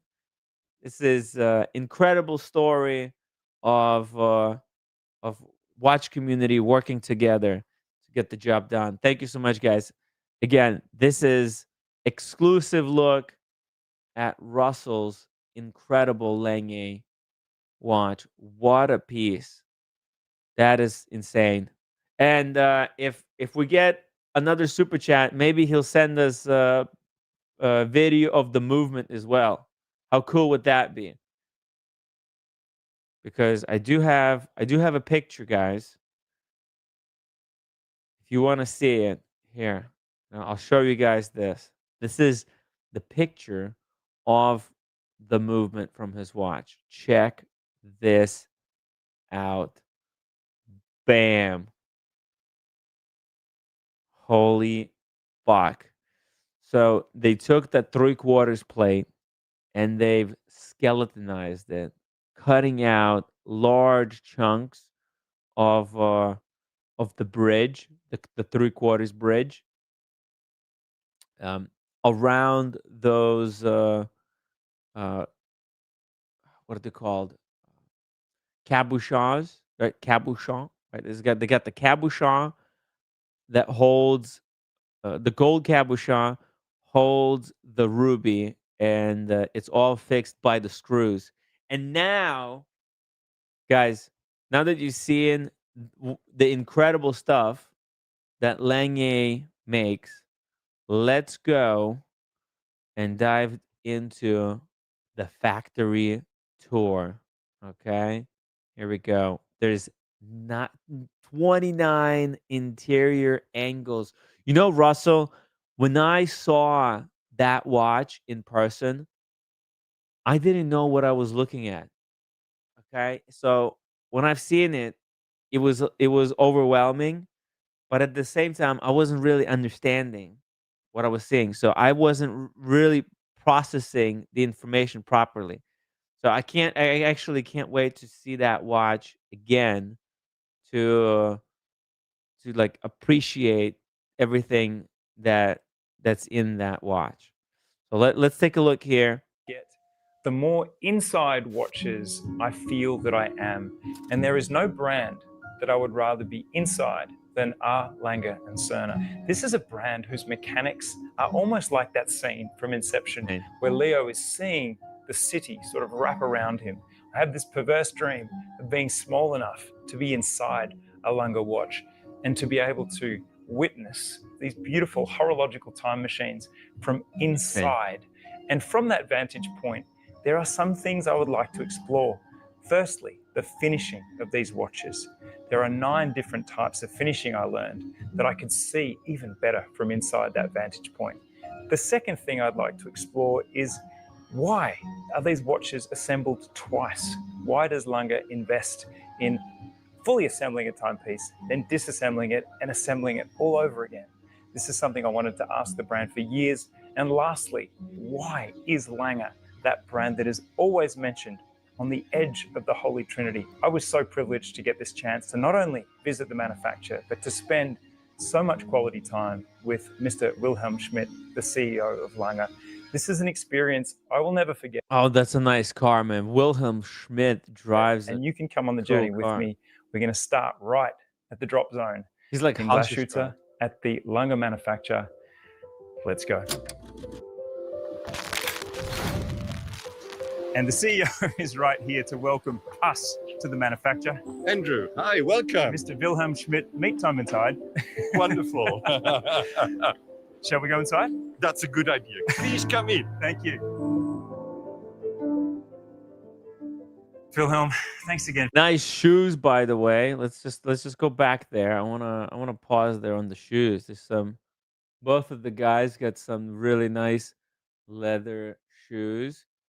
Look at the soles on Wilhelm's ones. They look really cool. Andrew as well. He's got some nice leather shoes. Man, Sean is definitely advised these guys really well. Thanks again for having us in your house. Yes. It is not Wow, look at this factory. That is very impressive.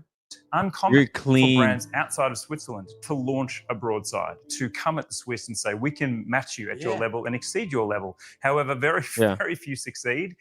Yeah, I've heard a story that actually Ben Clymer told this story at an event here in at Hodinkee. UBS. Hodinkee partnered with a UBS, which is like a Swiss bank. I guess like a promotional partnership. And in the audience, there was this really well-known Lange collector. On Instagram, he goes by a Lange Journey. A Lange. Let me pull this up. You guys should follow this dude. He's like a super respected Lange collector. Okay, so get this. This guy, his name is Paul. He was at the event, and he's got like all the Lange watches. Okay, so maybe not all, but he's got a lot of Lange watches. He's like a Lange super collector. Let's see here. Here we go. Look, you see he's got 1, 2, 3, 4, 5, 6. Oh, it looks like he's also has a what do they call it? The resonance watch and Bulgari Octo Finissimo. That's pretty nice as well. So him and Ben were like chatting before Ben had to go on the stage, and Paul, he was actually wearing his datograph. Okay, and at the event, I think this is the watch that he was wearing. Datograph Perpetual Tourbillon,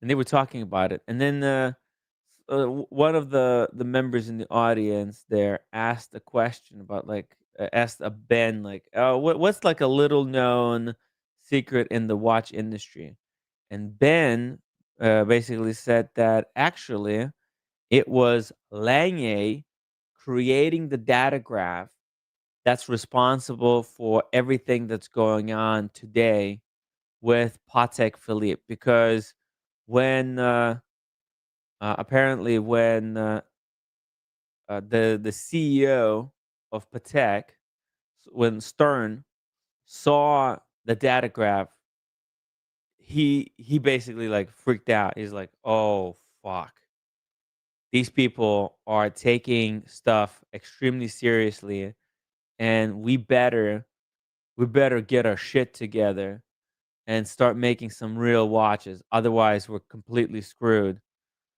And that's why Patek is killing it so much. It was because Lange gave them the kick in the back that was necessary. So guys, follow this guy, a Lange Journey, incredible Lange collector, super respected guy, super respected collector in the industry, known for his incredible Lange collection. Let's continue here with the factory tour.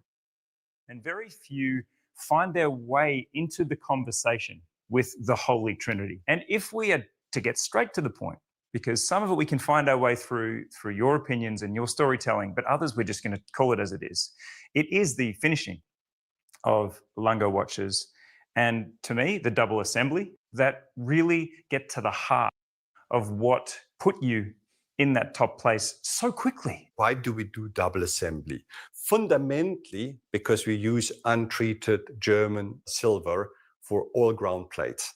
That's the fundamental reason, because you touch it, you breathe on it, it'll look ugly very soon. So you mustn't do that. Oh. Quality and technical quality. So we take these two things apart.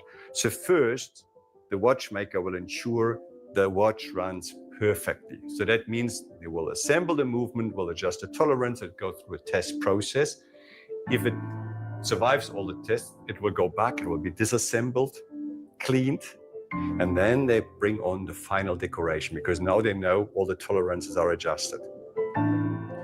So it's like, even though each movement has done to perfection, because there's so many parts, the tolerances, like each one is still individually made, and all the parts, they're only going to work with that movement, right? That's how crazy it is, because there's just so much stuff that's going on. Like, you can't take a part from one watch, from one movement, and put it into another movement, because they all have just ever so slight variances in tolerances. So it's just truly incredible. For those who don't know, Lange was founded in 1845 and then reborn in 1994 after German unification. Right? They're known for their hand finished movements, 3/4 plate, German silver, and this double assembly process. That's what makes that German silver look so good, because it has to be double assembled in order to look good. If it was single assembled, there might have been too much oxidation. Okay. Now, one extra telling fact about this first and second assembly is that there are guide screws used for the first assembly, which are these screws down here. The tiny ones are for the chaton, and the larger ones are for the 3/4 plates. The reason that these are used for the first assembly is that in that process of assembling and then disassembling the watch, there can be scratches on the screw heads. So there is a fresh set of screws, chaton screws and 3/4 plate screws, that are used purely for the second assembly, so that in that one motion of screwing in the watch, there are no scratches or any marks at all on the screw heads. Wow. And to give a detailed example is that there are 8 gold chatons in the Lange 1, and each of them, in order to be polished, must be pressed into this little disc of very, very soft wood. Once it's pressed in there, you then apply it to this glass plate that has 3 different thicknesses of diamond dust on it, from 0.003 of a millimeter to 0.005 of a millimeter. And as you apply it in a circular motion and then go from coarse to less coarse, by the end of that process, it is a nicely polished gold chaton that sits in the countersinks on the movement. And that explains why the screw heads holding down your 3/4 plates and bridges and balance cocks are all so perfectly unblemished, despite the meticulous finishing that runs right up to the edges, right up to the countersinks of those screws. And finishing, what a perfect segue. Is there anything more legendary at Lange than finishing? This is a brand that celebrate the art of finishing to such a point that there are displays around the manufacturer, almost on every level, on every floor. You will see some information about finishing. Now, there are 9 types of finishing that Lange explain in these displays, and they look the same as their Swiss counterparts, and yet often have a slightly different name, whether that's glasuta ribbon instead of Côte de Genève, or straight graining instead of brushing. There's always a slight Germanic twist to what they refer to in the finishing of watches. I wanted to ask the CEO, is there any unique finishing skills at Lange we should know about? None of it is So before we get into that, shout out to Ray to your super chat. Wow, Andrew's voice puts all my sharks in line. There we go. Thank you. Good to see all of the Ray's sharks in a single line. So we got Daniel Katz. Daniel, get well soon. We'll hope to have you back on the stream very soon. He says, I was reassembled before birth. Failure. It doesn't matter how many times Daniel Katz was assembled and reassembled. It always came out with a scratched up face. Russell 996. Tim Wright, interesting fact. Patek also double assembles all watches at Retropont level and above. Clearly a high price point, but they also do it.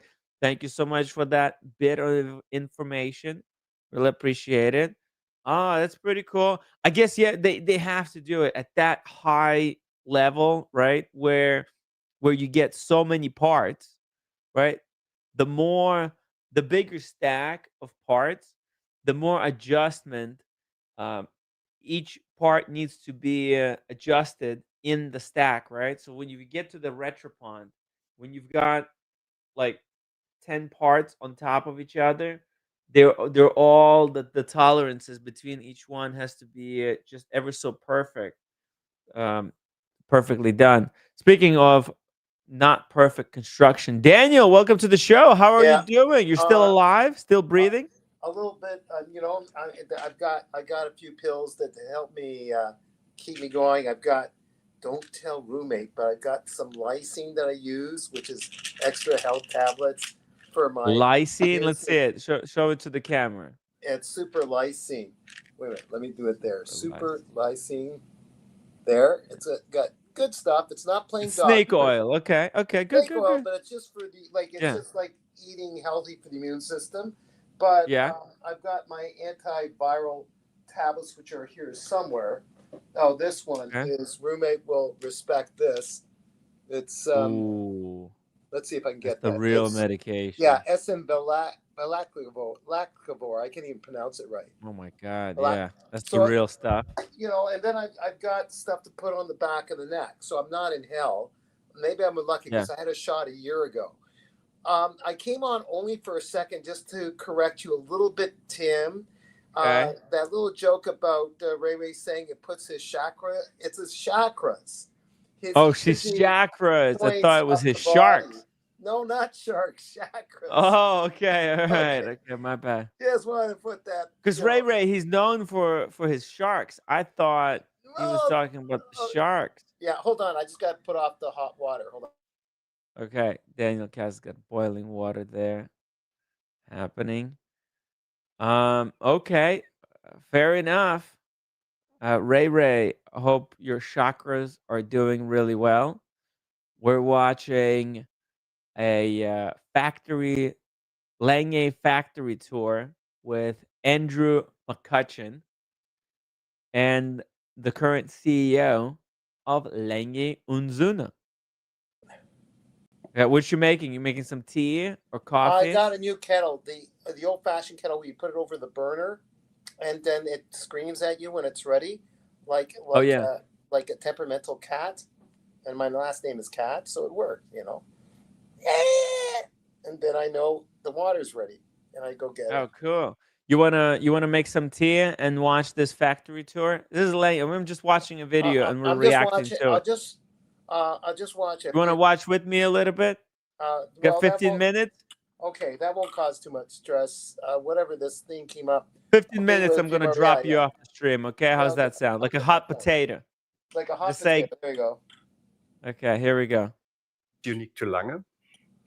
We all, I mean, the stripe, the glashütte ribbon is slightly different than the Swiss ribbon, but you know what? That's Semantics. semantics. Mhm. What is fairly unique to Lange is the way the movements and the decoration of the movements are composed.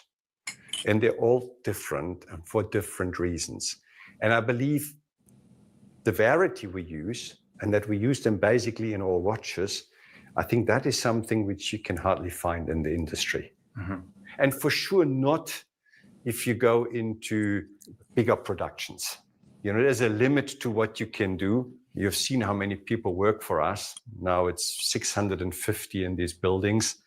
And we produce 5,000 watches. So if you produce 20,000 watches, it becomes pretty clear you don't have 4 times the number of watchmaker, finishers, engravers. You do things differently. Yeah. It's a big production. 600 employees, he said. How To many? make 600 employees to make 5,000 watches. What do you think? I That's a lot of work for 600 employees. Sounds like a lot of people, but you're putting out that number. It's not just the Yeah. watches; it's the parts, and the little detail, the different. When he says 600 employees, that includes people in the office too. Now, let's be Oh real. yeah. Oh yeah. It's Yeah. Yeah. Of including course. certain engineers, certain designers, and then that leaves a less number of actual watchmakers. So Yeah. engineers have a very important input, I'm sure, and it's part of being a team, like the NFL, the best football team in the world, which is my Buffalo Bills. Yeah. My biased opinion, but you're having everyone contribute to the team, and maybe quite a lot less than that 600 are watchmakers, and just to make certain parts, and then some that assemble certain areas of the watch. So they probably got their, I wouldn't call it exactly assembly line, but some of them have to work on certain areas only, and some on other areas, and then certain watchmakers that are dealing with the many complications of my brain, no, the complications of the watch. There are less of them too. Like, Just doing a basic math, and if we just say, okay, let's just say it's 600 yeah, watchmakers. You take 5,000 watches, divide by 600. That gives us 8.3 watches per watchmaker per year. But obviously, there's going to be those mega comps that take probably 20 watchmakers to make 20 in a year, right? There's probably like really tough ones, super complicated, and then there's simpler complications like those Saxonias, right? Those maybe one watchmaker can make 50 of those a year, right? If he's got his system figured out, well, he knows how to put together Saxonia movement. we're starting from a denominator, if we know math, a denominator that we don't know. We're not talking on solid ground, Tim, because we don't know what the assignments of the watchmakers actually are. You're, and kudos to you. You're making up a possible blueprint that we just don't know. Making the cases is one big thing. Doing the artwork and the engraving is another.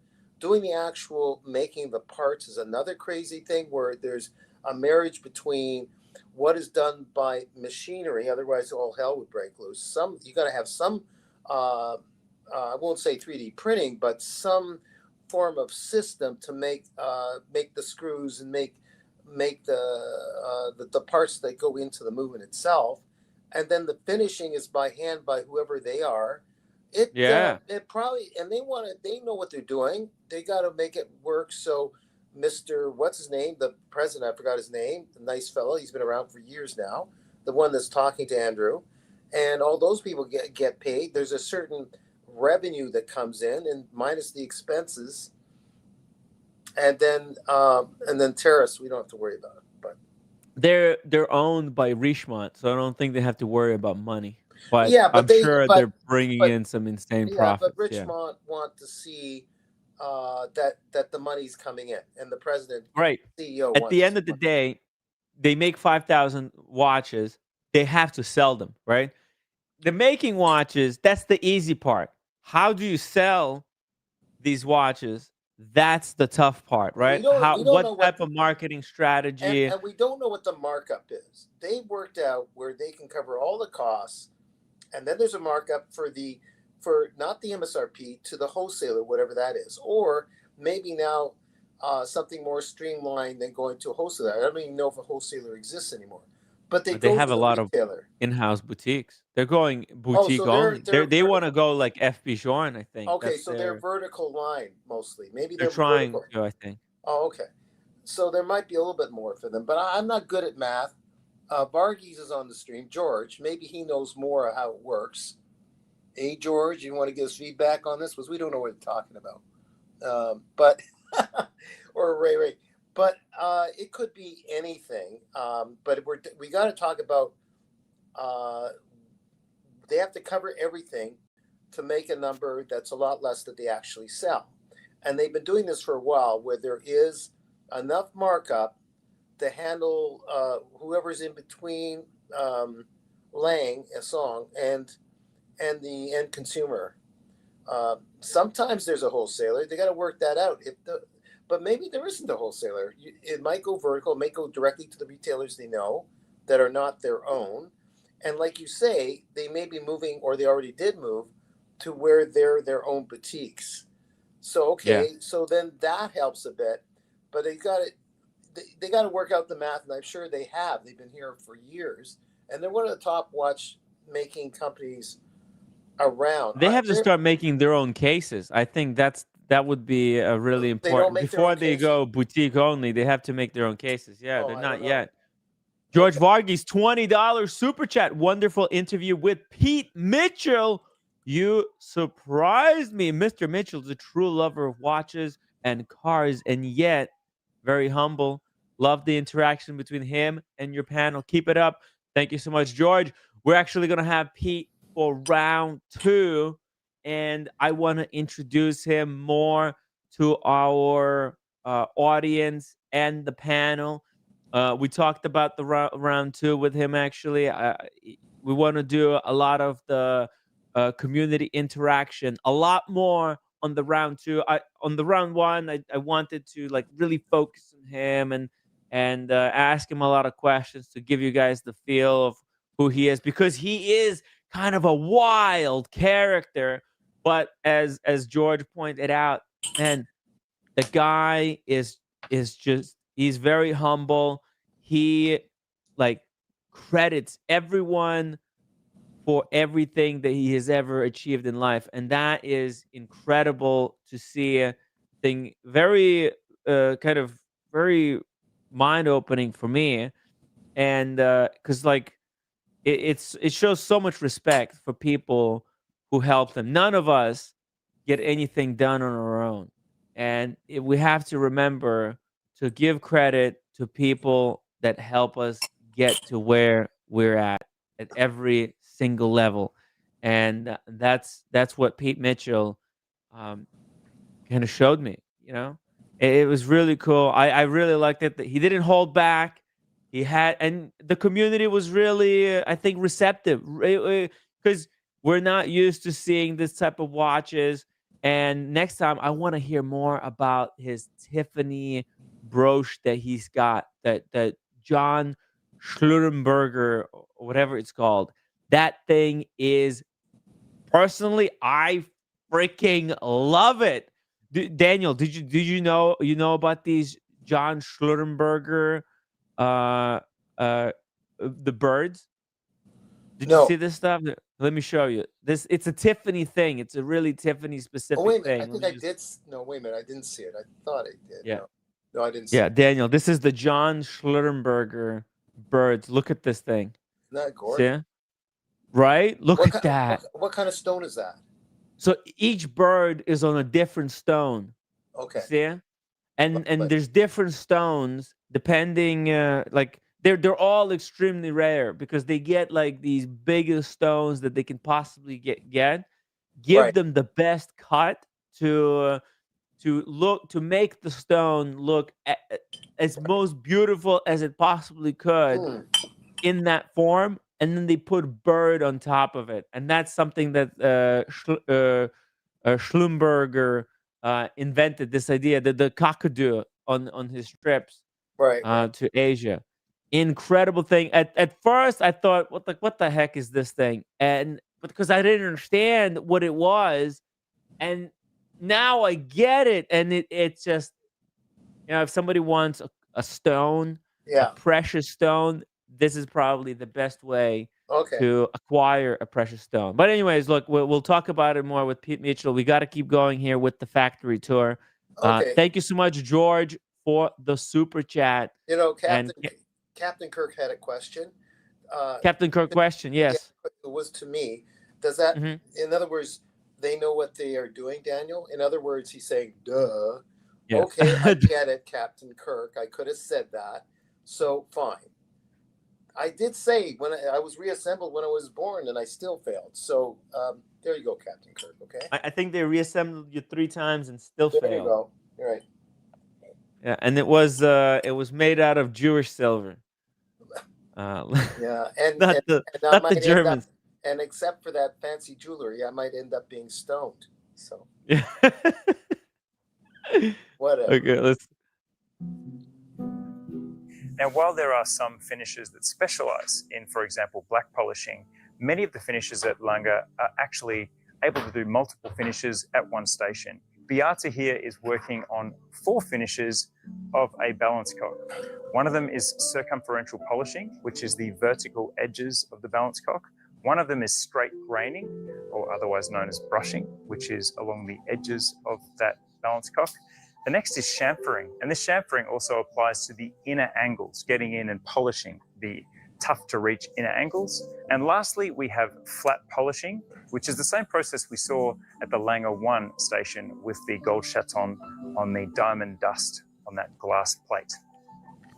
So we have this duality at Lange between the quest for perfection, consistency, precision, and the freedom, the accommodation of personal style that makes this one component of a Lange unique every single time. Okay, check this out. This is so cool.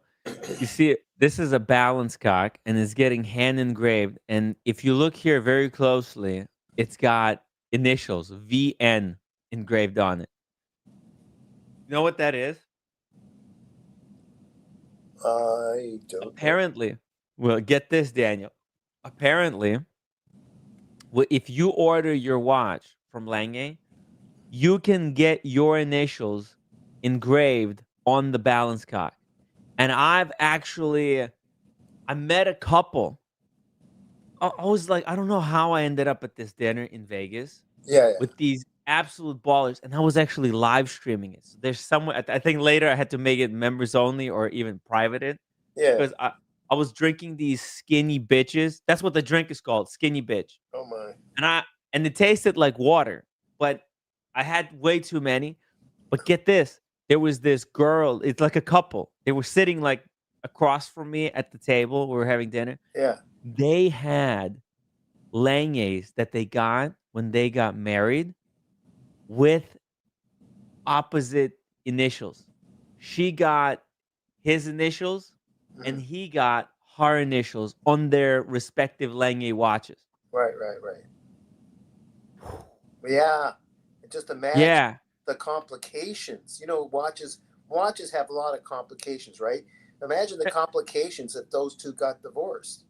And oh yeah, well, you know what? It's stuff like this that kind of, I think, makes marriages last longer or last maybe. Right. And it was an Asian couple. Usually, Asian couples, they stay together. They don't get divorced like the American couples. Unfortunately, Well, maybe it's just my only conjecture is not that any people are better than other people. It's just that there's embedded in them that they know in a relationship. It's not all about the honeymoon. It's about working it. You're always working a relationship. It's like a beginner's mind. There's going to be difficulties all the time. Yeah. And they're going to work it. So they figure out we're going to work it together. And exactly. Look, I'm working the roommate. Tomorrow I'm taking her to city. We're going to look at that bag. She wants this ridiculous bag. The Birkin? 2000. You know, look, it's her money, whatever, Yeah, you know. okay. I have no, it's not like she's going to give me and that I can use it more responsibly for her. But then again, you know, what is me using more responsibly? I can put it in some stocks for her, but I already proven to not know what the fuck I'm doing with the stocks. I bought the stupid boo-boo, lost all of my life savings. Yeah. The only thing that I know that I've done that worked so far for me is buying wristwatches. Yeah. So I figured I'll just stick to buying wristwatches. I figured, you know what, Daniel? I need to dedicate my life to wristwatches. That's what I need to do. Okay. Curate, find the best stuff. Oh, by the way, invest every single last dollar. But Tim, hope it goes up in value, and then maybe later down the road resell like art. By the way, become a watch curator. Okay, sorry. Okay, yeah. Fantasy world, right. Daniel. With with all this wonderful work and great ideas, did you remember to exhale? That's Sorry, I got a little bit too excited. No, but and I think you're doing this already. But with one thing, what I meant was, if roommate is upset about something and she's entitled to, you just sit there. Not really. She's not entitled to being upset. She has nothing to be upset as. She has a wonderful life. We got nothing to be upset about. We're living in Brooklyn, New York. It's pretty good. Okay, it's not in Manhattan in the most luxurious apartment. Not what I meant. But it's pretty good. No, but it's that's not pretty what I good meant. as far as places to live in. That's not what I meant. We have good food. We had great friends. I hear you, but that's not what I meant. That's not what I meant. Honestly, I hear you. What else? What does she got? No, you said she's entitled to complain. She's got nothing to complain about. When humans, let me put it this way: when one human, one's a good friend of another human, and one human, this is all I meant, is upset what happened at work, or couldn't get work, or something happened with the boss, or a customer treated them badly. They come home and they're in a bad mood, and someone like you gives them space for a few seconds. I'm sure you've done. And then you try to say something positive to the person after they went through. That's what I'm talking about. Yeah. And you're doing it already. She's got nothing to complain about, to be honest. You're doing that already. Probably. You are. Without even knowing you are. That's what I meant. You're going to relate. That's all I meant. Yeah. Nothing more. That's what it's all about. That's what it's all about. She's got nothing to complain about. Because the thing is, with the social media, I get it. Sometimes, and I think everybody at certain points, they're all guilty of this. We as human beings, we get carried away sometimes, right? We could have it so good, but the grass could seem so much better on the other side, right? I could look at a collector like a Lange Journey, right? He's got an extraordinary collection, right? He's having a great life, right? And it's very easy to look at social media and maybe like get jealous or like that. But we all have to understand, hey man, we all got our destinies, our life to go through. And there's nothing to be jealous about. There's nothing to be getting crazy and get demoralized about. No, it's the opposite is true. Look at the possibilities, what's possible out there, right? You just gotta work hard, and you have to appreciate what you have, because there's so many people, more people out there who've got nothing. Wait a minute. Right? Wait a minute. It's hard out there. It's freaking brutal. It is brutal, man. Okay, before we continue with the video, remember the Mick Jagger song? The Mick Jagger song from those Stones? Love the one you're with. Yeah. You just gotta love the one you're with. Appreciate what you've got. I have so many incredible watches. Daniel, dude, look at this. I'm freaking wearing Longines Big Eye Pilot chronograph. Look at this watch.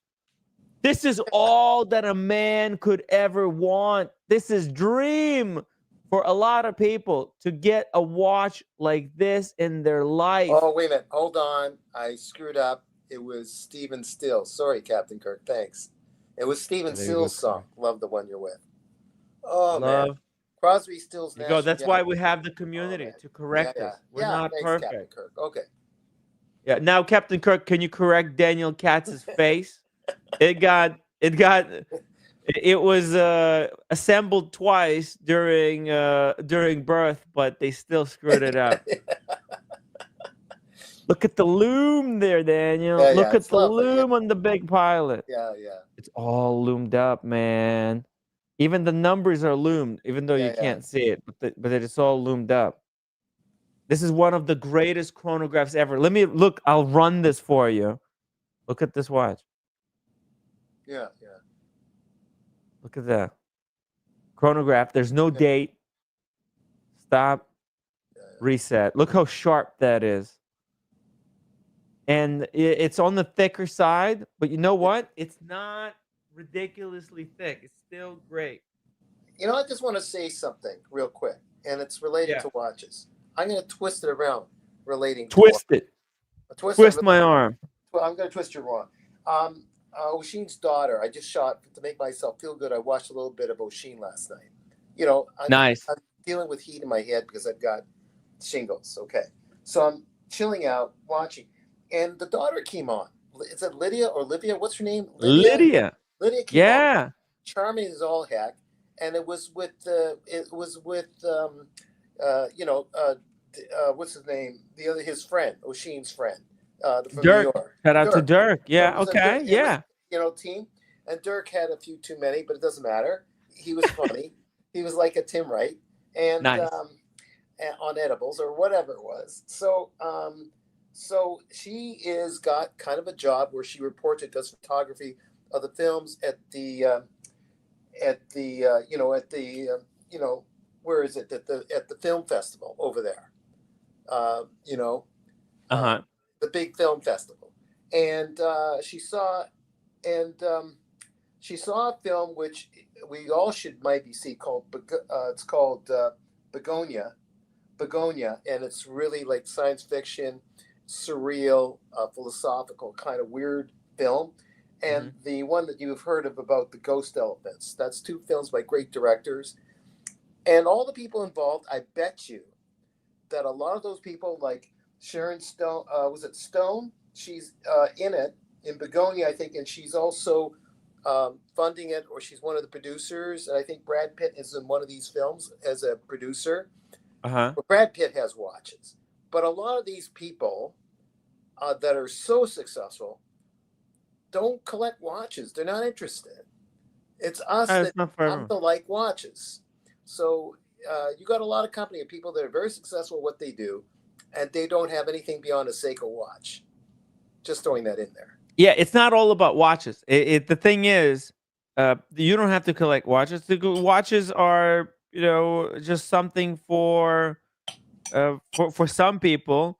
Some people, one watch would be good. Yeah. For Sharon Stone, it would be cool. It would be cool if she had one watch. I think she would appreciate it later down the road, right? Like she would go through her life, be successful, filmmaker, and when she's done with film, it would have been cool for her, to have one watch that she was wearing on all of these adventures of filming, of doing the films. That's what watches are kind of. Oh, correction. Best at. Correction, it's Emma Stone, the young woman. Emma Stone. Okay, Emma Stone. Yeah. Speaking of wristwatch celebrities, we've got Kojak joining us. Hey, Kojak, good to see you. Or oh my goodness, he's out in the cold. We can barely see you. Where are you at? I'm in an undisclosed location. Okay. Somewhere on this planet. Because I know Daniel we need to give specific instructions for Daniel. How are we doing, guys? Not too bad. Pretty good so far. Yeah. So far. Michael Paris just sent us $2 super chat. He's wearing his big eye as well. Shout out to Michael Paris. Wrist check. Kojak, what you got on the wrist there yourself? Well, I'm just wearing little Explorer 2, Black Dial Explorer 2. Nice. Somebody in the watch community actually just returned a white dial Explorer 2 because they were unhappy with the legibility, and they were offered a black dial instead by Rolex AD. Yeah, that's the one to get, right? That's the way more legible, right? Well, if you want to follow the crowd, get the white one. If you want to be different, be yourself. And that's more authentic to the original case. And that's the one that's on the title of today's live stream. Yes. Well, you got the white dialed one on the. On the title screen, it's the black one. Wait a minute. Are you outside my building, Kojak? Oh no, it is the white one. My bad. Just coming off the back of you're talking about films earlier on. I needed some advice as to which film I need to watch. Daniel, there's one of 2. One's The Human Centipede, and the other one is 2 Girls, 1 Cup. So I don't know which one to watch. Which one would you recommend? In both of them. He was the guy. Who's directing? He it was the guy who did the props for the 2 girls and 1 cup. Yeah. Damn, behave yourself. Come on. I think that was the picture because there was a picture. This is gonna be banned. This stream. God, man, Oh dear God. please. Oh. There's a picture that Daniel kind of shared, and then Red Shovel made an appropriate joke about Inappropriate. it. Inappropriate, yeah, if you believe it. Inappropriate. Is there any other type of joke that he makes? No, only inappropriate toilet humor that's from it. Red That's it. Shovel. That's it. Right, right. Did you see where Toilet. the heck is Red Shovel? Look at this. Look, did you see it? Look, Yeah. look. What is this? What is going on? Here, check this out. Share image. Oh, by the way, Ray, I did see your collection. I just didn't come on. I saw it. It's good. Look at that. Where is he? What is that? Raleigh, and then he's on the way, probably going past Atlanta, maybe going to Miami. Who knows? What is this guy Who up knows? to? Yeah, but That's wild conjecture. I don't know where you get that idea from. is he going to say? Shout out to Wrist Chick. On a completely unrelated topic. Or maybe he's going for, I don't know, fix a celebrity's toilet plumbing situation. Who knows? Who knows? It could be all kinds of situations there. Right. Yeah, maybe he's going to the reshoot of the sequel to 2 Girls, 1 Cup. I think somebody said that he might be going to like Toilets and Wonders convention in Miami. Oh dear God. But what you up to there in the darkness? Well, I'm in the middle of the Lake District. I thought you said undisclosed. Okay, that's enough. That's not too detailed. It's okay. I dare you to find a map and point to where the Lake District is. Fair enough. No, I mean, it's just we've gone away for a break, and today, or rather yesterday, was my name day, St. Alexander's Day. So that's we went away to celebrate that, plus a few other things. So I don't know about other countries, but a lot of in Greece certainly they celebrate your saint's name's day more than your actual birthday. I think everyone has the long weekend. Like the Monday's probably closed. We have Labor Day up here in Canada on Monday. No, I'm talking about Saints' Day. So there would be a Saint Tim, a Saint Daniel. There'll be I'm just trying to think. Is there a Saint Daniel? I'm sure there is. I'm not a saint. I'm an anti-saint. There's a Book of Daniel. There could be, maybe Rob Daniel Day. Okay, how's that? Rob Daniel. Well, look, there's every day in the year there's a Saints' Day. And in the Orthodox, not Orthodox Jew, I mean Orthodox Christian churches in Eastern Europe, they tend to, if the reason why they celebrate Saints' Days more than people's birthdays is that it's easy to remember the Saints' Day rather than individual people's birthdays. So I know an Alex, I'll call them on this particular day because it's St. Alex. It's St. Tim, I'll give him a call, give him a dick in the ear because it's his particular day. So, you get lots of phone calls from your relatives or people that you know if they like you. I don't get any calls. So what am I? If I was a Saint Tim Wright, what would I be? Like the keeper of the loom, protector of the mainsprings, forgiver of the quartz watches. What do I do? Do I guide people through the valley of the AD wait lists?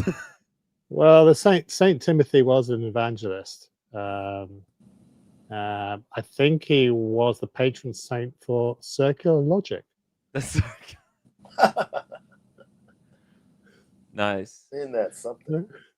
Mm. So what do you do on your weekend off? Like, you decide I'm to off just for a go- week. I'm off for a week. Oh, for your actually. We're week gonna do off. some wine tomorrow. You're gonna get a bottle. I already have. Unlike you guys, I do come prepared. I have already bought the wine in case I can join. But because we're on holiday, it depends on what we're up to, what other things, and how drunk we get at dinner time, and so on and so forth. Sweet. Okay. Hmm. I'm looking forward to it. Maybe I'll get totally shit faced tomorrow. Who knows? It's been a while. Michael Paris says, "Damn, Tim." Oh yeah. Sorry, I already got that one. Yeah, Okay. we've done that. Yeah, we've gotten that one. Let's see. Tomorrow we might party. Actually, I'm down for a party tomorrow. Hey, you wanna? I have to drop Daniel Katz really soon because he can't sit on the Why? stream for too I've long. got what I told you, but in the back, not Oh yeah. my Yeah. body Yeah. yet, like Yeah. the neck. So Yeah. I'm a pain Maybe in the neck. 13 more minutes, and then I'm gonna kick you To out. you, Tim, I'm a pain in the neck because I've got, the shingles there. Oh, he's got the shingles. Yeah. Yeah. Oh, he can't stay on the stream. It's unhealthy for him. Let's finish up this Lange tour. You want to watch this Lange tour with us, Kojak? Hell yeah. Let's do it. It's a factory just gonna tour. Pick a cigar while you guys talk. So Light a put my cigar. stuff Do in we the need air. us? Do we need to reach certain amount of upvotes for you to light a cigar? Or are you just gonna do it for the community? Just do it anyway. I'm on holiday. He's on the holiday, guys. But how about this? Show us 3 cigars, and somebody Okay. can choose which one you smoke. How you want to do that? Let's play a game. I've also happened to bought a bottle of rum with Oh, me. Yeah. Yeah, you've got so little rum Plus at your place. It's cold. It It's looks cold out cold. here. It is cold. What the? And I bought Summer, myself a though. nice little glass to put it in as well. Oh my goodness. Professional prepared. whiskey drinking glass. But I also have some cognac in another bottle. So, but I think I'm in a rum sort of because today, or rather, yeah, it is still the 30th of August is National Mai Tai Day. Oh, are you gonna make a Mai Tai on the live stream right now? No, Come on, Tim. You Christ, I'm in can't the do middle. that. The hotel, the middle doesn't- of the woods. the hotel I'm staying at doesn't have the requisite ingredients. Amateurs, Bummer. I'll tell you. Nor would I you don't- want to. We would have taken No, over the Jack, come bar on, right now. Your time off. Oh yeah. It's a fantastic. I sent pictures earlier on of the food that we had at this place Insane. we're staying. Insane. Can I pull them up? Yeah, sure. You need to see this, guys. Classy AF. Oh, by the way, just an interjection here. Mike Lewis just mentioned to you, Kojak, about, was it Man United won? Man United, yeah, they won their first game of the season. Okay. In your face, it's yeah. I mean, it has been pretty up until now. It's been pretty grim. Is it? For Man United, Mike Lewis will understand that joke. Okay. Right. They lost to a team that were 4 divisions further down than they were. Oh, I see. They lost to them earlier on in the week. So, well, but I can't speak because my team lost today. So, okay. Yeah. Okay, let's look at Kojak's dinner. Oh, wait a second. This is just a that's Lange. delicious. That is a different deliciousness. What's on this? Here. What sides comes with that? Yeah. Look at this. This is actually a very special honey gold Lange limited edition. Unfreaking believable. Look at, and it's got a very special finish here. Normally they have Geneva stripes, but these honey gold ones have frosted finish. It looks especially beautiful. It's number 102 out of 175 pieces only. So really beautiful stuff there. Let's check out what came on the side of that. Let's see here. Looks like a 5-star dining. Oh, that's nice. Where's this? Yeah. A little salad there to get your appetite going. Is where Alex is or something? This place? Yeah. What, Where Yes, he's yes, staying. yes. That's where it is. Yeah. what is a fish garnished with stuff? No, or- that's heritage tomatoes with burrata Okay. and pesto dressing. Okay. And you got some sourdough there with butter, or what Yeah, is yeah. that? There's some sourdough. Yeah, good spot. There's some sourdough and some very delicious butter. And is that pine cone? Pine nuts, pine nuts, Yeah. and pesto, and something else in there as well. It was very. They're very Looks small. very they're healthy. small You're portions- going small healthy now. portions. Well, today was the first day in 4 days. I think I've eaten meat. Good on you. I've had. Well, no, it's just that we didn't have anything else in the fridge. Yeah. Couldn't be By the bothered. way, I love the silverware there. It looks very unique. Like the forks, they look very long and thin. Kind of cool. 2 knives, 2 forks. Why is there's 2 forks and 2 knives? Because the outer ones are for your starter, and the ones in the middle are for your main. Oh, okay. So that's the starter. Start out with the Yeah. salad, and here's the main course. Look Yeah. Ooh. at this beauty. First of all, it's just nice looking, whatever it is. Yeah. But what is it? Yeah. So it's a duo. So let's start from the top. You got sort of like a side of broccoli with pine nuts. Those Oh, are that's special another dressing. broccoli. And that is Yeah, delicious. tender stem broccoli. Yeah. Duck fat chips in the little pot there. Wow. Okay. Duck fat fried chips. Nice. Yeah. They look Triple amazing. fried duck fat fried, Oh, and Triple. the duo of pork there. oh man, So This one what a right bad here. You've got- choice. along with some Savoy cabbage and bacon, sort of shredded stuff on the left hand side. But the pork, the duo of pork is a fillet, which is wrapped in pancetta. Oh yeah. And the other one to the right of there's a pork crackling on the top with that long strip. Oh, And that's to the pork crackle. pork What's crackling. what's on the right though? What's the thing on the That's belly of pork, and Oh that's my got apricots, stewed sort of confit apricots along with a apricot puree, apricot chutney on top with a little jus. Yeah. Damn. And what kind of that wine was- you had paired with this as well? Yeah, okay. So that's a Pinot Noir. That's actually a British Pinot Noir Oh, because they only had Okay. an Austrian one. But I think Pinot Noir is quite good. I mean, this had it wasn't good to drink by itself, but it was a good food pairing wine. It had that Okay. acidity needed to cut through the fat of the Yeah. pork. Well, I don't eat pork. I wouldn't mind having it as a pet, but outside of that, if I came with you, I'd probably order the salmon. Do they have salmon there? They didn't have salmon. They had Dover sole, Yeah, I'd go for which that. was Sure. absolutely amazing. My wife Right. had that. That was the Yeah. catch of the day. Yeah. And they also had roasted cod as well. But yeah, Yeah. we're here for a few days. As I said, we're here for about a few days, so we're going to get to try many things. Oh, And so I'll there'll be send time- pictures. so it's I'll time for update. me. There would be plenty of time for me to fly in and have roasted cod with you guys. But you're more than welcome to join us. Yeah. Daniel. you'll have to time travel as well. You'll have to, you'll have to Or find Daniel us. You'll have to Katz find is us. gonna or Daniel Katz is gonna eat it the two girls and one cup style. There you go. It's an all that you can eat buffet. Yeah, I'll bring my shingles with me. I also sent you a picture of the dessert as well.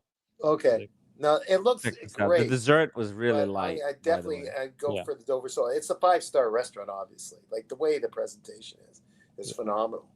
Oh, So is this that- is Oh, a honey and lemon delice Mm. with a rosemary ice cream on a sablé biscuit.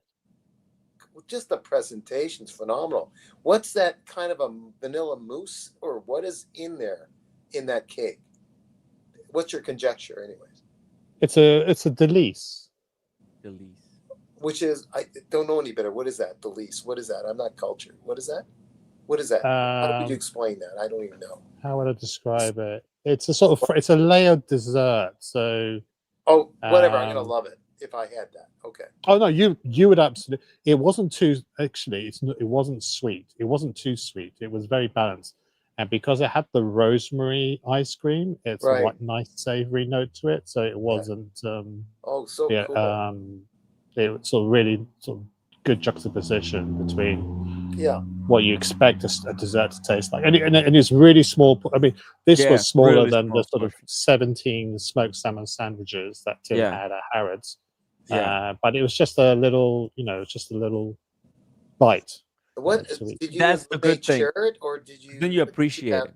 What did she have for dessert? Roommate? I think she had cherry sorbet, a scoop of cherry sorbet. just That's that? all she wanted. She obviously had some of my dessert, Obviously, okay. which she really thoroughly enjoyed. They do a raspberry souffle, which looks amazing. Yeah. So I will be getting that at some point. It looks So, delicious. so food is really good here. Food is really Mike good. Lewis says, "Calm down, Daniel. It's dessert." Yeah. Yeah. Now that you'd actually be allowed here, Daniel, because they have. It's one of the few places we've gone to where dogs are allowed in the dining room. Oh. So What about cats? if they allow dogs, they might allow cats in there as well. All right. But the good thing is that because they're used to cleaning up after messy dogs, they'll be used to cleaning up after messy Daniel Katz's as well. Yeah. When he drops his. He will After never cut- live that down, will he? Well, Maybe I'm sure deserve they don't allow grifters in there. So Yeah. No. But- There is no. That's they do say it's truly cat. classy place. It's cat and dog friendly, but not grifter friendly. Yeah. And you have to have 2 eyes to get in. So you know, Exactly. you can. They test you before you can They do, get in. yeah. Hey, They give you they throw have a an eye ball. chart. They throw a ball Yeah. at you. If you can Yeah, catch yeah. it, Yeah. you're in. If you You're don't, in, if you don't have hand-eye coordination, No, you've got no depth perception. you just You're- go, you're oh, good. Yeah. We don't Move serve along, your kind. sir. Move along. Yeah. Good stuff. Good stuff, man. Well, hey, you're getting a well-deserved little break there. Enjoy your How far away vacation. from Red London? Shovels on vacation too. Sorry, Tim. I did interrupt. I Uh-huh. apologize. Kojak, how far away drive is it, or did you fly to this place, or how far away? A few hours, or what? Oh Christ! I mean, with not including stops, it was probably a 4.5 hour drive. That's decent. Okay. But we had 2 big stops, so it took us about 7 hours almost. No, that's healthy. You're driving, chill out, do something at that place, and then head out. Did you bring Yeah. a lot of stuff with you? Oh yeah. Brought the whole house with me, just in case. And it's on the mainland, right, of England. Yeah. Lake You- District is national park. So Oh, dude, the Lake Park. District. That's Yeah. where the Wordsworth wrote his famous poetry. Him with the guys there, right? Okay. Yeah, that's a really I'm not that well read, so I'll dude. take your word for it. I wrote a very short poem. Thank you. That's an inspiration. Like these heavyweights, you mentioned these heavyweights just yesterday. I had to kind of work on the draft. So that's got me back going on that again. So we want to know this information, you see, Kojak. The reason why Tim and I want to know about all this is because we both plan to come with you next year around this time. Mm-hmm. Where? To where? To where you're going, where you went, where you are now, wherever that is. Next year. Okay, yeah, that's an option. Yeah. Another option is I'd rather have 2 girls and 1 cup. There you go. Yeah. Like, Tim, you want to go with the video again? Like, do you want to get Yeah, what? let's finish up the video here. Everybody settle down. Let's finish up trying the to. video I'm trying to settle down. before I drop Daniel Katz off the live stream. Like a hot potato. Yeah. So I get a little bit of goosebumps we're just going into the hand engraving. because I spent a whole day in the engraving department, and I got to know the other side of the Lange coin, which is the wild and free creative side that you allow to flourish. I would say bloom like a flower. Do you see what I did there? It is truly blooming like a flower on the balance cock. Apparently, each engraver has like their own individual style, and so some people can kind of tell like, oh, this was done by this particular engraver and this balance cut was done by a different particular engraver, just based on the technique. And I met Simone yesterday, who had a very particular style, and we're talking about the fact that each balance cock of a Lange is engraved. She goes very deep into the material. She's very deep, and it looks this beautiful interleaving. And Robert's is much more small and precise. However, she said his style has changed. He now does only 4 petals, when originally he did more. So there's a part of your Lange that has a explosion of creativity, and this is the balance cock. Now, as you can see from this oversized balance cock on the wall, each engraver in this room has a slightly individual take on the floral motif on your Lange balance cock. What I was talking about. However, there is one collection that has a different theme, and that is the Odysseus. The balance bridge of the Odysseus has a wave motif. So, for the keen eyes, when you're comparing your balance cocks and balance bridges, you will see that there are nuances that are different according to the artisan that engraved your watch. The engraved balance cock is arguably the most personal signature in all of watchmaking. And to prove that, I chose where this wonderful engraving started. And usually Robert would start from this point here. And that's where naturally his hand went. However, I said, no, stop. Start from here. So we actually started this floral pattern from a totally different point to usual. And this is what's emerging, quite a different pattern that you're seeing now. I asked Robert, what's the hardest part of this design? And what is the part you're most likely to mess up? That was, in fact, the outline that the design lives within. The other important question to ask an engraver about their work is just how much freedom does the engraver have to go where their engraving tool takes them? And the answer is complete freedom within the boundary of this being a floral pattern. It's a little bit like handwriting. Some have a very pronounced handwriting, easy to identify, and others have a more similar. They will be able to distinguish clearly who is who in the zoo. If you say strive for perfection, I would agree on that.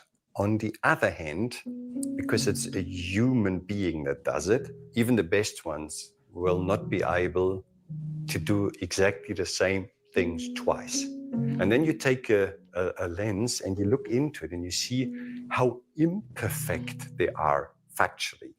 But you know what? That's the imperfection of beauty. This distinguishes something that a robot can do and a machine from what a human can do. And I think in today's world, more and more people appreciate this imperfection, because something perfect also means it's pretty dead, doesn't it? I think. Boom. Whoa. I think that's a very cool pause to take right there. Yeah. What you guys take on this? I think it's just an excuse to study stuff that is damaged. You wouldn't buy. Mike Lewis. They tried it with Mike Lewis when he bought his Corvette with the dodgy roof. They said, well, it's individually skilled. It's the imperfection which is the beauty of the car. He wasn't buying any of that. I got a different take, believe it or not, as faulty as my take is, Kojak. But in art class, when we did life drawing, our teacher reminded us, you're not going to, if you do it exactly like a photograph, then all it is a photograph. We want to see the artist's viewpoint of the life drawing, which is, and I think he threw in imperfection, the perfect imperfection. Yeah, I'm joking, of course. Oh, okay. I am joking. Joke. There's Taking it too literally. No, but keep going. No, it's fine. No, that's it. And then me, I'm gullible. Kojak, I'm gullible. Exactly. No, Daniel is a sucker. He would see that imperfect roof and he would think, oh wow, I'm the only one who has a leaky roof on my Corvette. What an individualistic choice. Exactly. He had a piece unique. It's a piece unique. Yeah, and he By the decided way, to throw it away. exactly. By the way, this is my Maurice Grossman engraving on the balance calc of my Maurice Grossman. We can like Hmm. compare it, take a little look here at Wait a minute, the hold on. craftsmanship. Can you make that a little bit closer? That craftsmanship, Tim. Thank you. My Yeah, goodness, I there we think go. I've seen that very design somewhere at Walmart. On the discount rack of the unwanted watches. Somewhere anyway. Hey, yeah. On the you see it on what's it called, on the list of watches that are completely unsellable. Can't get your money back even if you tried. But hey, this is it. This is what it is. No, it's lovely. Yeah. It is what it is. You know, it's for those who appreciate it, it's cool. Is it on the same level as Lange? I don't know. It's hard to tell. It is. I don't know. It looks okay though. Looks well done. Very and these are all also different. So and as you can see, I think I've got a purple screw there, or maybe it's blue. Might be blue screw on the balance cut. Oh, it's a purple screw. Shit, it is purple screw. Oh fuck! I didn't even know. I got purple screws on the back. I thought there were blue screws. So does that mean you've been screwed, Tim? I've been screwed. No, actually, this is better. Okay. Purple screws Alright. are more difficult to do Alright. Okay. than the blue ones. All right. This whole time, I was under the impression that I had blue screws, but I have purple screws. Fuck, that's pretty impressive. And actually, If your screws that don't, you gotta be careful. If your screws are purple, maybe you better go to the hospital. I have screws loose Okay. in my circular brain. Yeah. That's for sure. How's the weather there, by the way? Absolutely horrendous. It is guaranteed to rain for our whole duration of our stay here. Oh yeah. And I've managed to find. The thing is, I've got to be careful here because make sure I'm not in earshot of a bedroom or for guest room or something. So I'm in the sort of beer garden area, and I found a table which had a parasol, so at least I can keep the rain off me if it starts to rain again. Just be careful when you go back to the hotel room. Make sure you went into the right hotel room. Well, that's half the fun, isn't it? You don't want to walk in onto some other patrons remaking a live 2 girls 1 cup scenario. That's right. Yeah. So I think I'm just gonna have a short smoke tonight, guys, because it's quite late. Show us the cigars. Yeah. Let's see the cigars, and let's give the opportunity for the watch community to choose a cigar for you. The biggest super chatter gets to choose the cigar that you smoke. How's that sound? Shall I show you all the cigars I have, or just the short one, the small ones I want to smoke? 3 tonight. Because limited to 3. Because if you Yeah. Okay. At least it'll put you. Well, look. Range. I won't talk about them, but I have some nice stogies there. Hey, I need to use the restroom, but so you could tell us about it. So tell us which cigars you brought and what they are. There's people who are watching. I'll be right back, and I want to hear this too. But I really need to use the restroom. Yeah. All right, go ahead. That's it. You go. Is any of them? Hopefully, he's going to go and crack one off now whilst we talk about cups and ladies. Yeah. No, I decided to treat myself because I'm on a holiday. I thought I'd treat myself to some cigars to sort of understand where my flavor profile lies. So remember that. Are any of them Winston? Actually, I haven't got a Winston Churchill. Okay. Because I know I went to the Alfred Dunhill house, the place we went when you guys visited us, and you were busily sort of saying, Alex, when are we going to go back to the cake shop? Yeah, that's right. You had to say that. Yeah. Okay. So Jackson, who is the guy in charge of, guy who looks after the cigars section of Alfred Dunhill House. I went in there and we had a good old discussion about, how would he put together a sample of. They call these samplers, where they put together one of a range of Okay. cigars, so that you can sample different cigars from different manufacturers and to sort of understand where your taste profiles. So starting from, we've gone from light to sort of light to medium over there, Mhm. and then we have another 3 over here, Oh where my we go goodness. from medium to medium strong. So Oh to my, speak. you really came with a selection. Yeah, well, if I got 60 bottles of rum, I'm gonna have 7 cigars. I mean, like, it's the least I could do. We need But, to start doing a cigar night to Yes. educate people about the cigars. Yeah. Yeah, I mean, like, that's the thing is like one person's meat is another man's poison. So, Yeah. what one person will like, not necessarily something that you like. What have you got there, Tim? I've got 2 cigars here. I went to see a grandpa earlier today Oh, yeah. who's a Chernobyl survivor. I was gonna Yeah. smoke cigars with him. So I brought 3 Yeah. cigars with me, but he said he wasn't in the mood to smoke today. So I gave him 1 to keep, and then I brought the other 2 home back with me. You can see here I got Yeah. the Cohiba Red Dot, and I got this one, which is RP Okay. aged limited edition. It's not it's not a Cuban second edition, but I heard a lot of good things about this thing. Yeah. Yeah. You know, Yeah. You have blends also which are unique to a particular market. Like the cigar that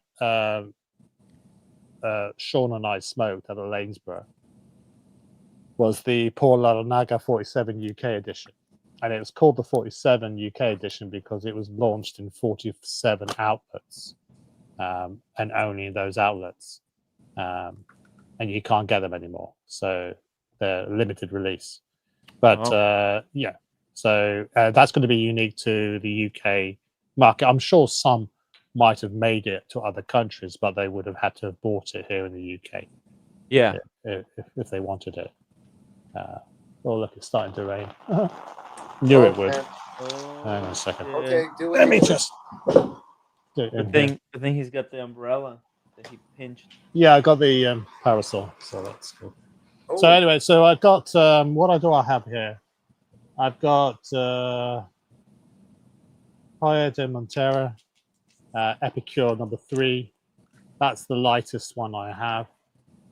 I don't know what that one is. I don't know if you can make out what that is. Cristobal, Cristobal.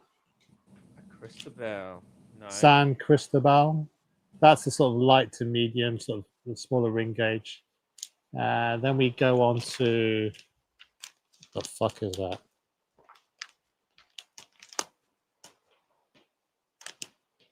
That's an Upman. An Upman Galanes, or Galanes, I don't know how you pronounce it. Oh no, it's a 54. It's a Magnum 54 from Upman. Shout out to Muhammad Ali. It's one of his favorites. Oh, Muhammad Ali gave me this cigar right here. Yeah. This is that's the I think JJ. that's JJ Fox House Blend. I think that is. Yeah, But, JJ Fox House JJ Blend. yeah. I have also a JJ knife right here as well. It's Yeah. it's Chris And Reeves. I got a Paul Laranaga. I think that might be a Galanes. I'm not sure. Well, And then what else have I got? I've got a couple of other ones. A Wide-Eyed Lundo is in the middle. And a few other ones there as well. But I'm not going to smoke. These are long smokes. These are about an hour long, and I don't want to spend too long tonight outside in the rain. So I got some small ones as well. Let's see the Some small short ones. smokes. I have some small Yeah, ones as well. I got this little cigar. It's like a cherry cigar. This actually Okay. Alan gave me. Oh yeah. Yeah, shout out to Maldred. Hell yeah. I have a Rocky Patel pledge, a real small one there. Sweet. It's not the size; it's what you do with it, as my missus says. Oh, that's like the one I was showing. The Rocky Patel. Rocky Patel, yeah, it's a Yeah. box pressed cigar. Yeah. So it's a gold Rocky label. Patel. Rocky Patel.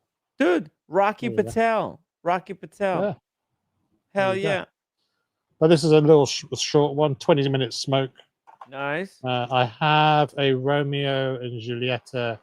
I think it's a Mille Fleur. These are classic. So this is So what just That's a long one though. this is what Romeo smoked before he. No, this is what Julieta smoked. Oh, Julieta smoked. Okay. Yeah, that Romeo gave her one of those. Yeah. Okay. smoked. Yeah, it's she was doing a Monica Lewinsky with the cigar, and we have an Upman. This is is it called a half Corona or Petit Corona? I think it's a half Corona. This is one of the, again, a shout out to Muhammad Ali. He when he came to see us at Chaconi's with Sean. No, when Red Shovel came over with Wrist Chick, we had Upmans afterwards with Palm and Muhammad, very generous fellow that he is. Oh. And whatever this is, I think this is a Rafael Gonzalez. I had no idea. Flor de Rafael Gonzalez. So I shared these pictures. I shared what I'd bought with Mohammed. He seemed to be nodding, in agreement. So there's a wide selection of cigars. I think because I know what the Upman's like, I probably want to go with this one. But I'm happy. If you want to put it to the crowd, which one I should smoke out of those 3 or 4? Let's you guys saw the cigars that Kojak showed us there. If you want to make a selection, if somebody super chats, we'll take the super Someone chat. says the super chat, they have the overriding. And I've Yeah. actually decided to pour myself a glass of cognac. As you should. So, yeah. As I love the you rum and all that. should. Yeah. I would love to join you with something here myself. Is it pretty safe out there? No one's going to be suspicious of you smoking a cigar out in the rain outside a hotel? No, they won't be suspicious of me smoking cigars. The fact I'm not wearing any trousers might be the thing that puts them off. I've got this cheap whiskey, Lot 40. Yeah. It's as cheap as it Nice. gets. I think I had this for years now. Yeah, should use it up in a cocktail. Funny enough, the next cocktail session we'll be doing a whiskey-based cocktail called the Paper Plane, and I'll use it. I'll use it in the paper plane. If you got it, use it. Use it or lose it, right? That's what they Use say. it or lose it.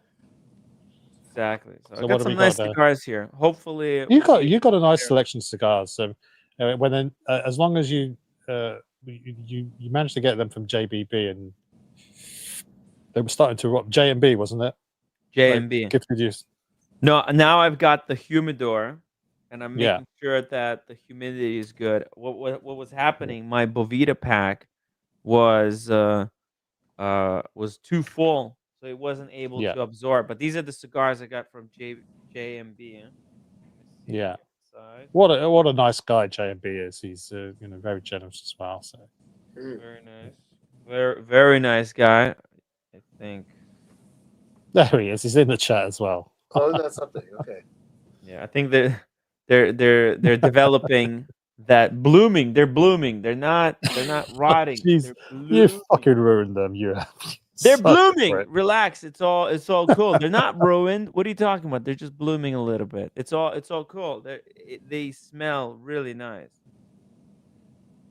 That is, I mean, the cost of cigars in the UK is extortionate.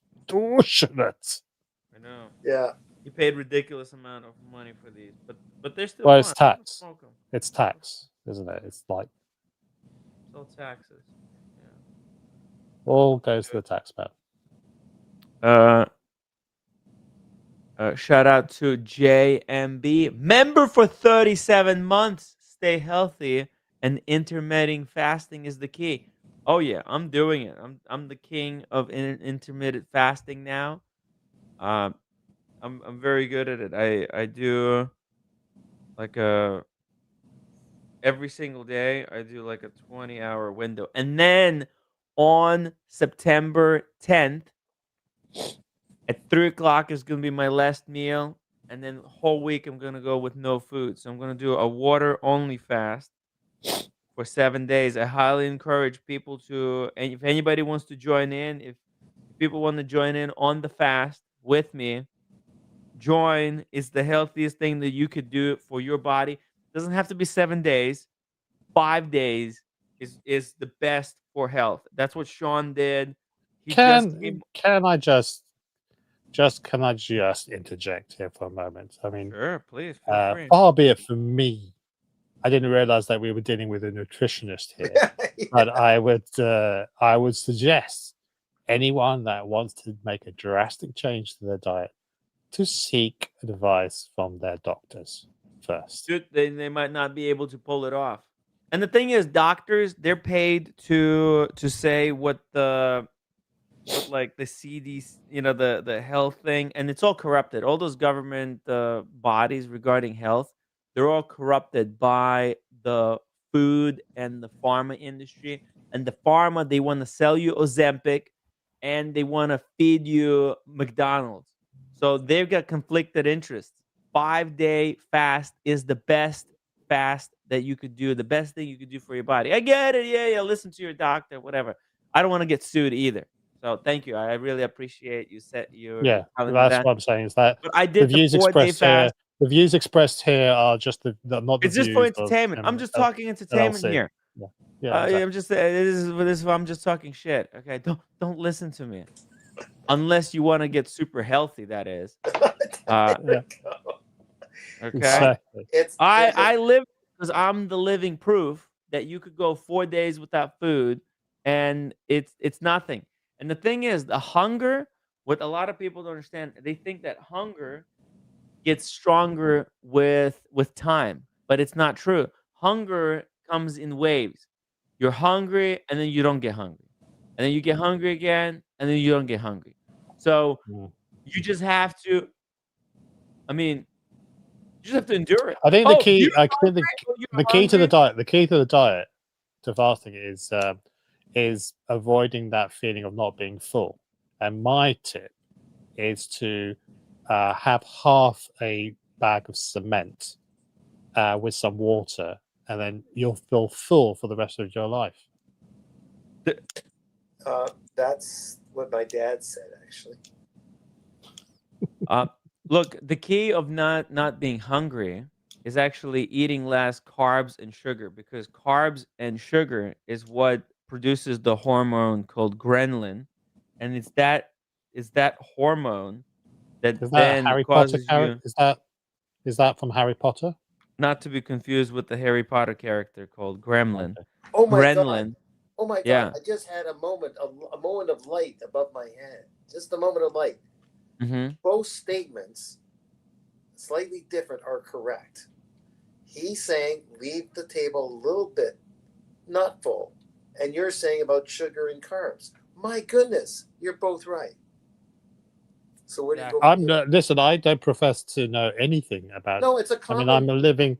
I'm common, probably the definition of unhealthy diet. So no, but you're aware of that. It's shared by probably everybody, by my late dad, and probably a few doctors would agree with you, Kojak. So except it's common knowledge, and what you said, Tim, is sort of common knowledge also. What you just said, outside of this is just entertainment. So I think everybody saw how fat I was, how unhealthy I was, and how addicted to food I was, and how I was able to change Eat 17 sandwiches. Yeah, I ate 17 sandwiches. Exactly. I couldn't control myself, and I didn't know why. And I was always saying, tomorrow, I'm gonna get it Tomorrow, under like the control. song. Tomorrow never Mañana. comes.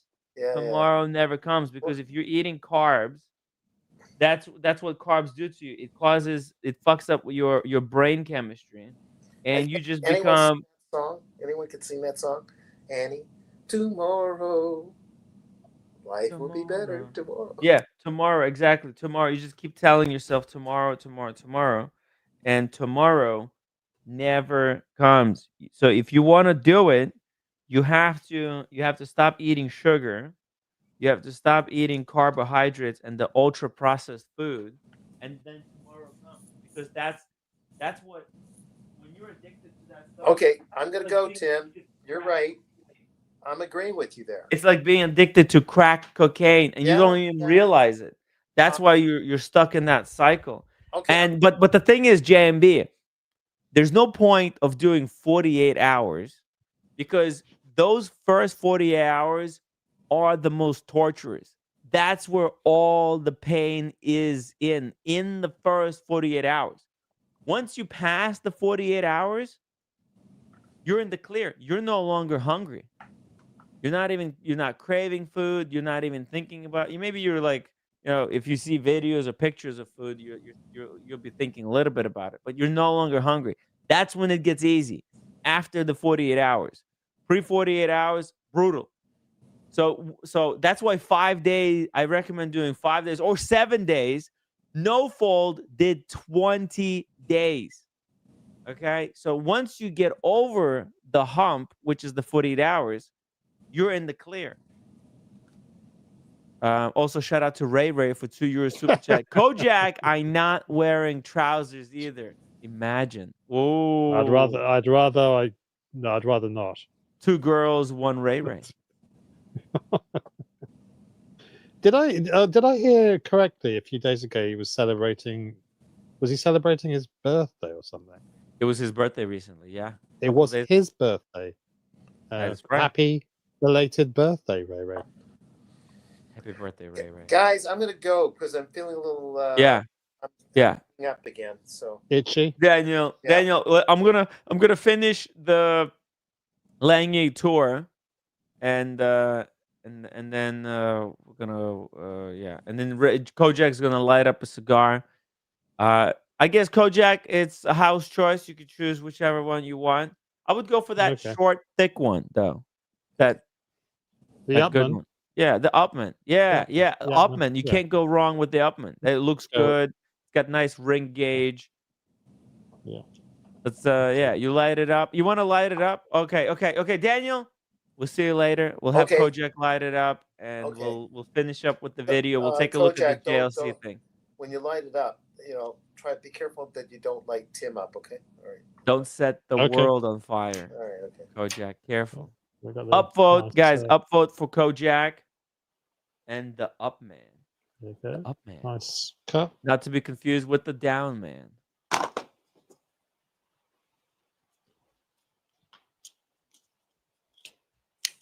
see it. Let's see that puppy. Light it up, baby. Let's go. Just take my time. Oh yeah. Yeah, take your time. Don't rush it. Toast it real nice. Nice and slow. Did you if anyone has a tip off? Yeah. Just the tip. Just a tip. Circumcised. Nice and well. Let's see. There we go. That should. I think he needs a little bit more fire there. Okay. Even it out. Yeah, it's got.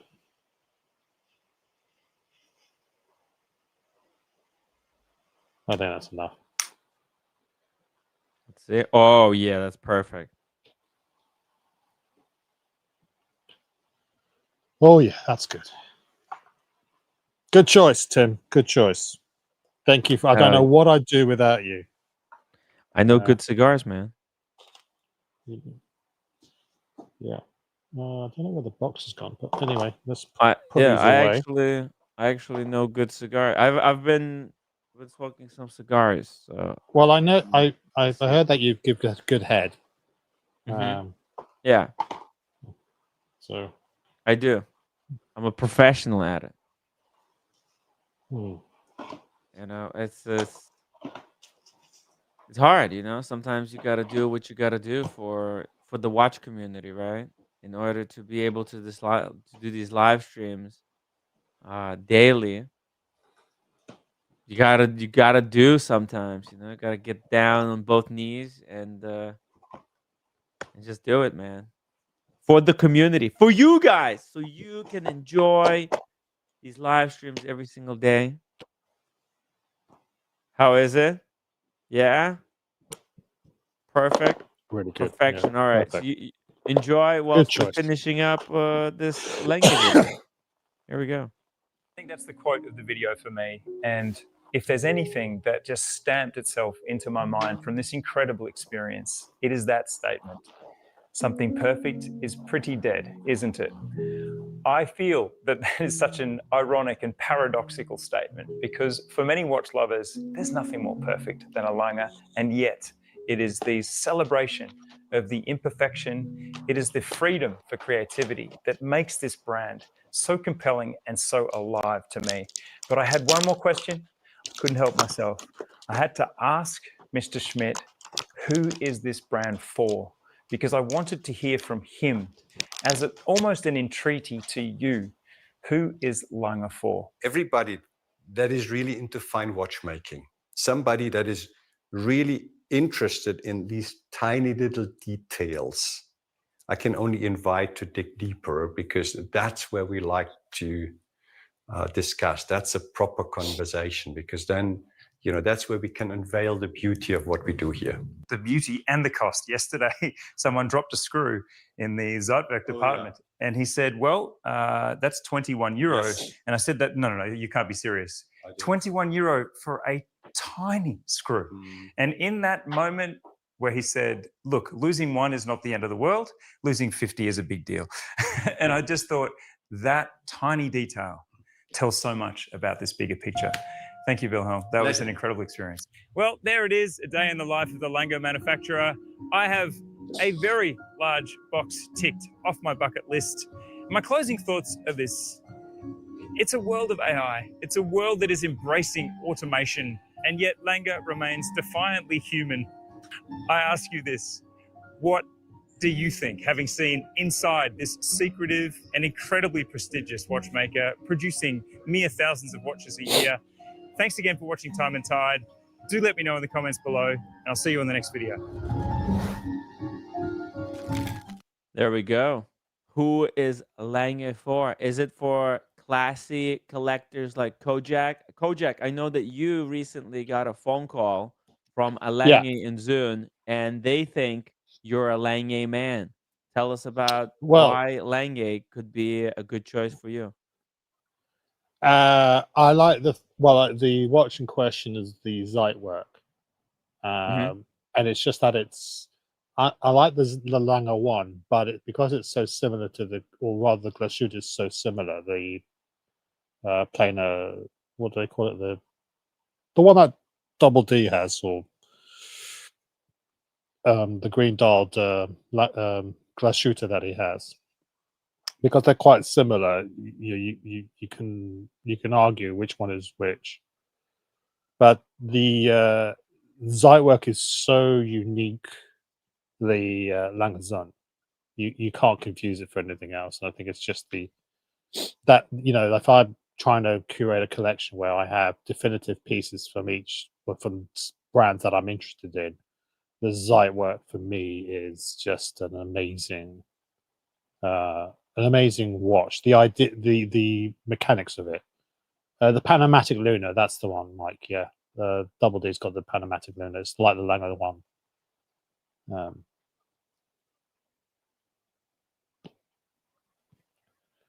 Let's see here. Let's pull up the Zeitwerk. This is the one they gave you the phone call for. The fat guy in the t-shirt. T-shirt, Why? yeah. I think it was the gold. I think it was the Is that a white gold one, or is This that is a white gold one. Yeah. Yeah, I think Yeah. the one that he had for me was the yellow gold one. The yellow Or rose gold. gold, whatever.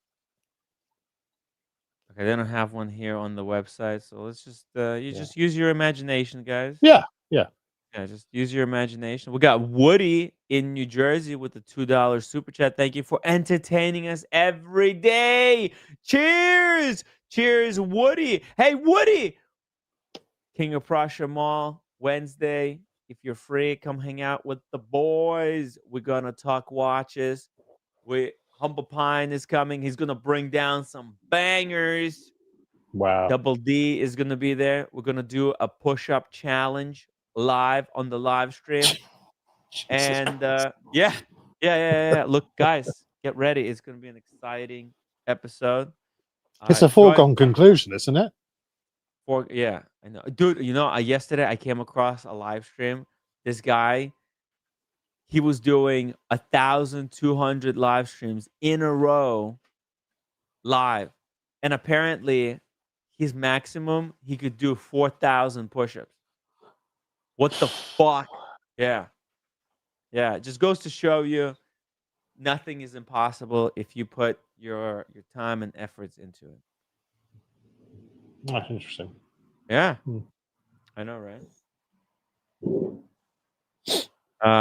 Thank you, Woody. If you've got nothing to do on Wednesday, is it Wednesday? Man, I don't even remember when it is. Let me see. Let me check my tickets. By the way, this cigar is amazing. This is really good. Yeah. For a small cigar, it packs a lot of flavor. So, I sort of took the sort of strategy. Like I threw myself into the rums to sort of see, okay, which ones do I like? I haven't got time to try one bottle and then finish it and then try another one. I want to do A/B comparisons. I want to understand it, and that's the same thing I want to do with some cigars because I want to go to Europe to buy cigars for sometimes they're about less than half price. So I don't want to buy a box of cigars that I don't enjoy. Exactly, because it's dangerous. You buy a It's a whole lot of money. box, and then you're like, Yeah. oh fuck, these are not actually stuff that I Yeah. like. But if you buy a whole box, then you should buy like 3. Get yourself an in-house special humidor Yeah. container, and then you can store them, and later down the road you can sell them, flip them for you could sell Well, 2, that's keep not. 1. No, this is, people do it Oh all the no, time. okay, yeah, Yeah, that's how it's different. done. That's different. Yeah. You keep 2, and because they appreciate in value, and that way you can smoke for free or for the cost of having a humidor running in your house 24/7. You could do, yeah. And whilst I'm up here, we're probably going to go to a whiskey distillery here. It's called the Lakes Distillery. Very, very. They rose to prominence very rapidly. It was set up by a former master blender from Macallan, and then replaced by the master distiller from Macallan.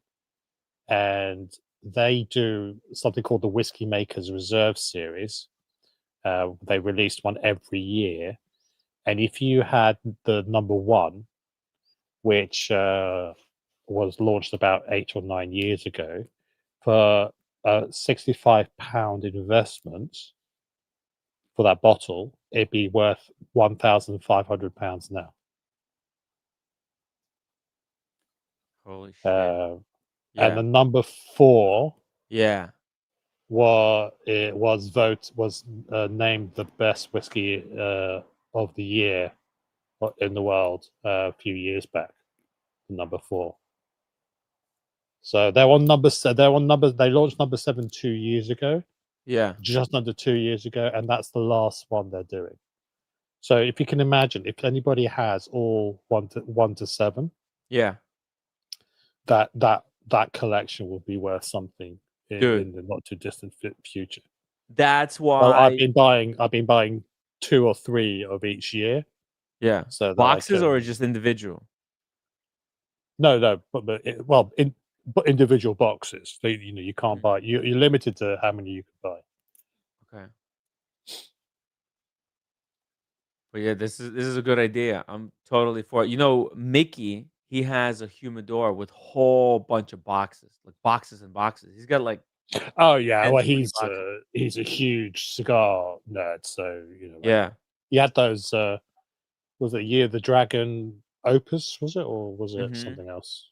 Yeah, yeah, yeah. I think he smoked them all though. Mm. No, he said he had Oh, he two. was He had saving one them? box and he bought some individual ones, or he had some individual ones, so he was Yeah. enjoying those. Yeah. Cool. Yeah, and we need to make a video on these boxes. We need to follow. Oh, you know what? Once my website is set up, I'm gonna get some cigar influencers on the stream. People who do like YouTube videos. Do you know like Auto Yeah, Erica? She's an expert in fragrances. She does fragrance videos. We're gonna get a cigar influencers on the stream to talk about cigars. yeah. I Okay. mean, there's a lot of personalities out there that love Yeah. to talk about cigars. So Yeah. some And of them are full I of had a shit. cigar But guy on the live stream actually in the past in Dubai. He was the influencer. He has like a cigar store, and Dubai Watch Week hired him to curate cigars yeah. at the Dubai Watch Week, and they were hand rolling cigars at the Dubai Watch Week and handing out to Oh, everybody. really? Yeah, Wow. and he was the guy, behind organizing that thing to happen. They were amazing cigars, and I met him. I had him on the stream. We talked watches. He's a crazy character. He's like dresses up. Just a really fun guy. Is he the one with the sort of Panama hat and That's right. the Yeah. little? Yeah. You Yeah, remember him? You he's remember watching the no, stream? no, no. I've No? seen his videos on YouTube beforehand. I had him on the Uh, stream. did Yeah. you? Well, Yeah. you also had Fred Savage on the scene, but that I didn't. You did. didn't I really know him. botched the Fred Savage introduction. I think Fred Savage is never gonna talk to me ever again. But hey, it is what it is. Look, maybe I'll rebuild that bridge. Fred Savage is cool. Listen, I he'll love Fred remember Savage. that. You can laugh Not about in a it. good way. That's the Get problem. that fucker away from Who's me. that grifter? Oh, it's that grifter, man. Get that grifter Yeah. out of here. It's just He would some have grifter. asked around. He would have asked the community about you. So he would have probably But asked, they told him like, oh, that's Roman fucking. Don't talk Schaff, to him. Nico Leonard, so on and so forth. Who is this Tim Wright? Do you know who this Tim Wright? I'm sure they would have put a good word in for you. Yeah, I'm sure too. Stay away from that grifting SOB, as they say. Yeah. Anyways, look, it's hard. It's hard. It's hard. Everybody has to make their own living in this wristwatch space. I do it through grifting for super chats. Here's a good That's the question from only Ray way Ray. that I could do it. I come from Yeah. nothing. That's why I think a lot of people forget. They don't know. Like, I have no talent, acting skills like Fred Savage. I haven't had opportunity to be a child actor, so and in a way, I've built my own kind of reputation. It's not the greatest reputation ever. It's not the most. Listen, Tim, you I came are from Ukraine. you're a living embodiment of the human condition. We Mhm. all start off from nothing and we'll all end up as nothing. And Yeah, you're just doing it all condensed on screen. So yeah. we would have a lifetime to realize that, but you're just doing it in a hyper condensed way. We appreciate that. Oh, thank you. But that's a good question from Kojak. Some from Ray Ray actually. Mhm. Kojak, what is your favorite movie? Ooh. Well, Tim, what's your favorite movie? My favorite movie would be Blade Runner. Mm, I have a DVD right here. The Final Cut.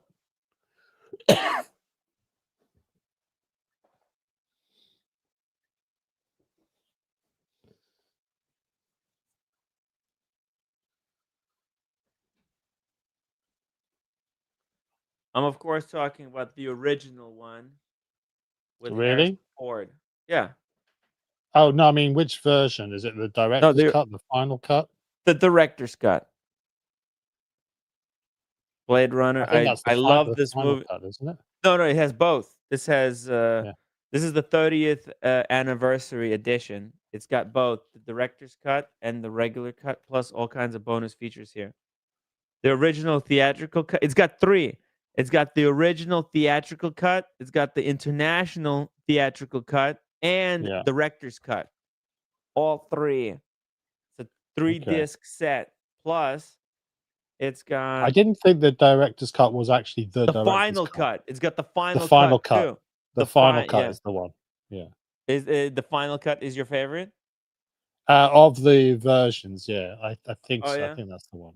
Yeah. It's where they kind of perfected it, but to me, I'm kind of with Daniel Katz on this one. I'm not all about the perfection. Like sometimes I find beauty in imperfection. So when I like it the way the director saw it, because I have huge respect for Ridley Scott and his work.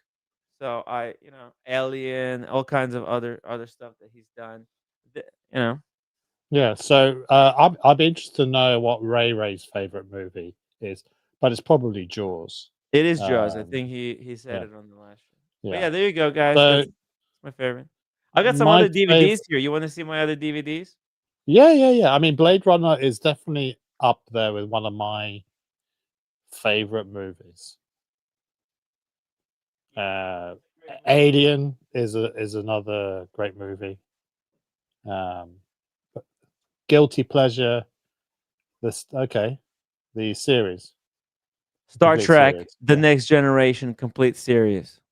Boom. Mm. In the mega What? set. How the hell did that series get past its first season? Because it was absolutely atrocious. I know. First season, it was horrendous. And if you see, right, Dr. Beverly Crusher, she Yeah. never runs. She never runs in Oh, yeah. all 7 seasons. And even when she's shot at, Yeah. she just walks. She saunters. She hardly ever. She doesn't run. And there's a reason why they got rid of her after the first season. Oh yeah. Was it? I don't particularly like Dr. Beverly Crusher, but then I didn't like her replacement. Of course. I also got the original TOS. in the Blu-ray. Yeah. The original series. Can't go wrong with the original series. It's so good. Hard to beat. The Next Generation is great. I like both of them. The next like some people they either like one or the other, but I like both of them for what they are. No, yeah, I don't think anyone.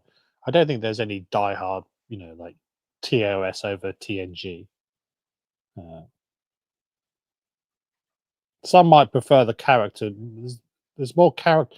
I think with Braga, he sort of famously told his actors, "I don't want your characters developed over the 7 seasons." So there was not a lot of character development. Certainly, Voyager and Deep Space Nine. Not so much TNG. And when it came to Enterprise, that was atrocious. By the way, I found a letter from the roommate here Oh, to yeah. me that I saved. I'll show you guys at the end of the stream. By the way, here's another thing that I have in there. King and Country. It's actually Shakespeare, Richard II, Henry the Fourth, Part 1, Part 2, and Henry the Fifth. This is a like a Stratford upon Avon, and they did it at the they had it at the BAM Theater. I went there. It was part of like my course. I was taking a college course on Shakespeare, and part of the course was to go and see some type of a Shakespeare play. And they just happened to be running this pre-COVID, and I went to see it. And it blew my mind so hard. I had to buy the DVD to take home with me. I saw the production of Richard II last year that Kenneth Branagh was involved in. That was an amazing production. Oh, which one? Kenneth Branagh did Richard II. Sick. That Sick. was pretty damn amazing. And I also Macbeth, have, I sort of learned Macbeth when I grew up, so I know quite a lot of passages from the Macbeth play. dude, I'm really starting to love Macbeth. Macbeth is an Mm. interesting situation, Oh, absolutely. and I've been going back Absolutely. and forth with Macbeth because Yeah. the ending, people don't know what to make of it. The ending is so insane, but it has been rewritten because a lot of people think that it's sexist the way it comes out. So modern re-editions, they kind of change it up. But it's an interesting ending. I honestly, I want more people like I've been going back and forth. I thought it was also sexist, and now I'm starting to realize certain things. Now I'm starting to think maybe it's not so sexist. Maybe it is actually profound in a certain way that just needs a different type of interpretation. It's good stuff. Daniel Katz is back for round 2. He wants more hammering. He No, wants I more just hammering. want. Hey, Daniel. I know. Are you I'm back. here to see the letter that I got from the roommate? Okay, that too, but I'm just here for a couple of minutes to say, Kojak, I really respect Kevin's work, Kevin Branagh. I think I saw the same play that was made into a movie actually years and years ago. He directed Belfast, Kevin Branagh. Yes. Just everything he does is gold. He's Well, work with Seth. he also did Thor, so it's not all gold. Oh, okay. And he divorced Emma, what's her name? The great actor woman. Forgot her name. Emma Thompson. Yeah. Is it Emma Thompson? Was it her, or how do we say her name? I forget. But she's great as a person, an actor too. But life happens, and they broke up. And she's a great force in her own right. In a play, Much Ado About Nothing, Yeah. So J&B is saying he loves ran by Akira Kurosawa. I mean, Akira Kurosawa, he's legend. Oh yeah. Your Yimbo and Seven Samurai. Yeah. I mean, which they were the inspirations for Star Wars. The Good, the Bad, and the Ugly. Sorry, no, not the Good, the Bad, the spaghetti western movies, which was and also Magnificent Seven, and also Star Wars as well. There's some Kurosawa influence. JMB and you, Kojak, I'm impressed with you guys. Good stuff. I need to watch. Well, these are titular movies in the pantheon of. It's not like now where you've got Netflix and Amazon pumping out garbage movies, garbage, absolute garbage movies, yeah, just to sort of fill up. Yeah, some of the stuff is so bad. I would have thought that it was directed by Tim Wright. It's like the live streams. But thing is, I've been trying to step. But actually, the production on the Tim Wright show right now is higher than the slop they're putting out on Netflix. Yeah. It's flipped. I put the most barest amount of effort, and I'm already, higher than Netflix. It's just a ridiculous slop. By the way, shout out to Billy for the $5 super sticker. Oh, thank fantastic. you so much for your support. Thank you. Legend. One of my guilty pleasures. Yeah. Maybe not. I do like performances in certain movies. So, like, I do like Marlon Brando playing Jor-El in the original Superman. That speech at the beginning, when he tells his son Kal-El, with the cameo role, he played a cameo role. Brando, I forgot. No, he played Jor-El. He played Kal-El's father. He was just the monologue that he had was just really hope inspiring. I think that's that really captured that. And also one of my favorite movies, I haven't seen it for a while now, is Where Eagles Dare. which is Clint Eastwood God. before he was famous with the guy that was married to Elizabeth Taylor. yeah, Richard Burton. Right. That was such. I mean, like the twists and I know it was an action, hero action movie, but it was just. It was based on which play? It was based and on the music.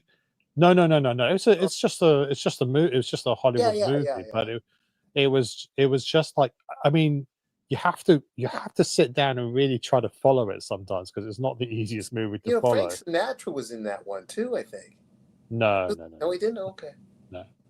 Humble Pine, $50 super chat. I put the barest amount of effort. True words have never been spoken. It's true. It's true. I'm like, busting my ass earlier today, like fixing the computer, fixing a printer, and like it's the whole day I was just spent just grinding away just to earn this a few little extra dollars because hey, it was just an opportunity I had to take it, and then I run home and I prepare, but I actually prepare. I spent an hour making sure that I got my topics, I picked up cool subjects, and boom, we've got an amazing show tonight going. It's great stuff. And that just that little bit of effort, it goes a long way. And that's why today we have the another banger live stream. Yeah, it's going to go into legendary. A lot of good movies. A lot of good movies out there. I mean, they were better. I suppose they were more carefully crafted in those days. But now because they've got, they have to release this. They have a release schedule. They have to meet it, or it's just tripe that they put on Netflix. They're churning stuff out just to fill up the airtime. Like, we got this is how much airtime we got. We got to churn it out to fill in the gaps. So they're using a lot of AI to do these scripts, and at the same time, they would be better. They were better written if they were done by AI. Some of these movies, when there was whenever they have a strike, writer's strike or something like that. God, some of the tripe that they write anyway, it's just like you say thank you for not producing any crap, because some of these writers don't seem to understand their IP that they're writing for. They've got a platform and they use it to no, because the problem is that the writing studio has agendas. They don't want just writers writing good stuff.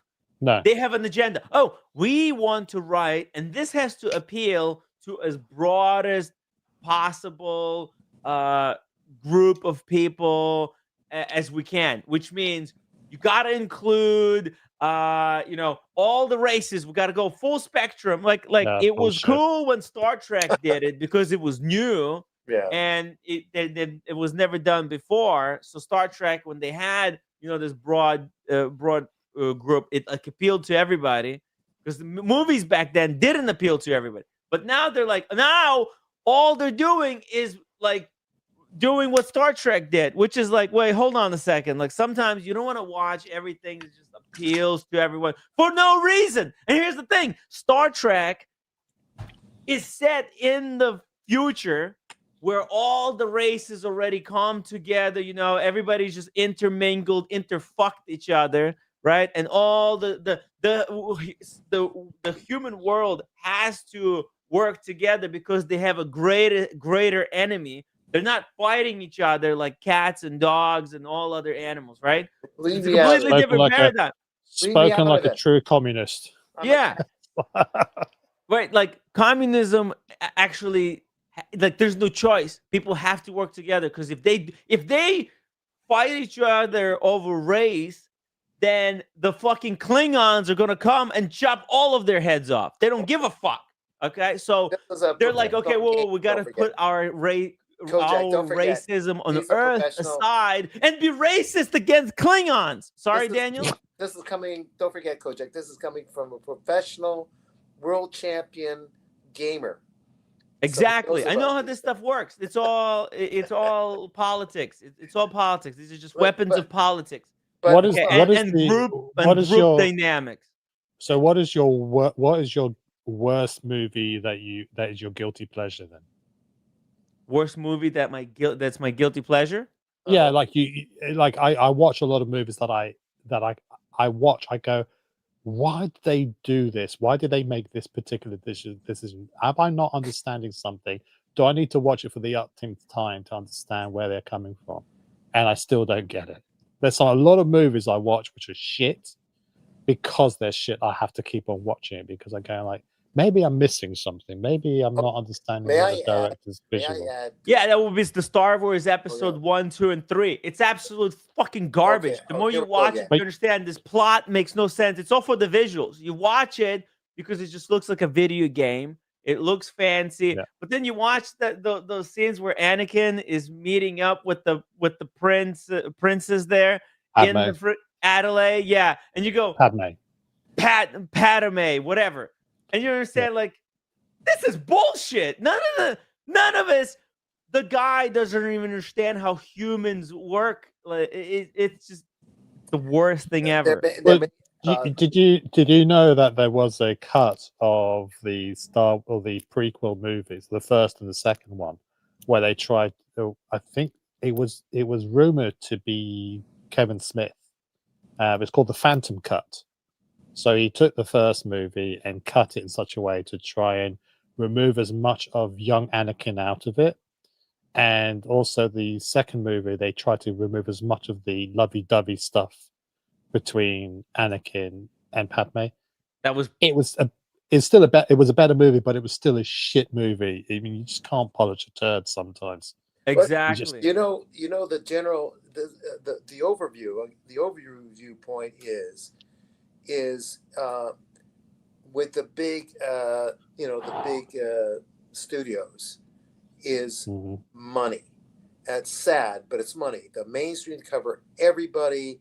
They cover as many people to buy a ticket or connect to their Netflix or whatever it is money. And so you'll have a screenplay writer write the stuff if they're lucky. They sell it if they work out a deal with the studio. And the sad part is, even with Scorsese, because there's in the TV show, the new one called The Studio, where they buy Scorsese's screenplay, and Scorsese was in for the comedy. He played himself. They buy it and put it on the shelf forever to freeze the film because they don't want it to come out, or they'll buy it and then the producer directors will completely change the script to reach out the massive audience. So there'll be really good stuff in the screenplay that's totally zapped out, as you hinted at, Kojak, and put in stuff just to satisfy the so-called mainstream. It's a form, to me, of fanatism. Mainstream is more like fanatism to me. Autocracy of the big studio. And it's been there around, unfortunately, for years. Exactly. They'll rewrite it to appeal to all races, all genders, all countries. And then you get blah. Blah. Dude, did you know that like in Avengers there's like the Chinese cut has like a 10-minute extra 10 minutes with it's just like a Chinese doctor, and there's just all these scenes just added to like, oh yeah, by the way, these Chinese people were involved in this as well. And it's like, I don't care, okay. Oh, it's just interesting to know that they did that just for the Chinese audience, but it's like, well, they have impacted a lot of movies.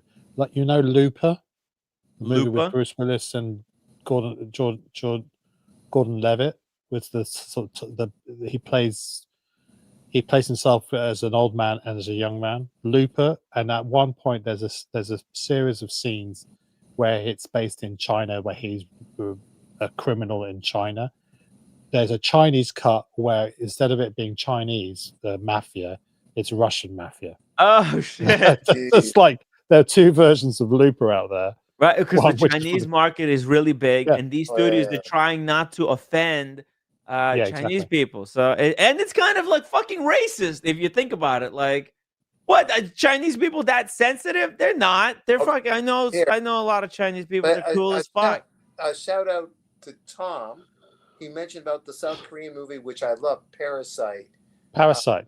He's joking. It's about Timmy, but putting that aside, Kinda. that is one great film that somehow got all the way through. I don't think it was changed.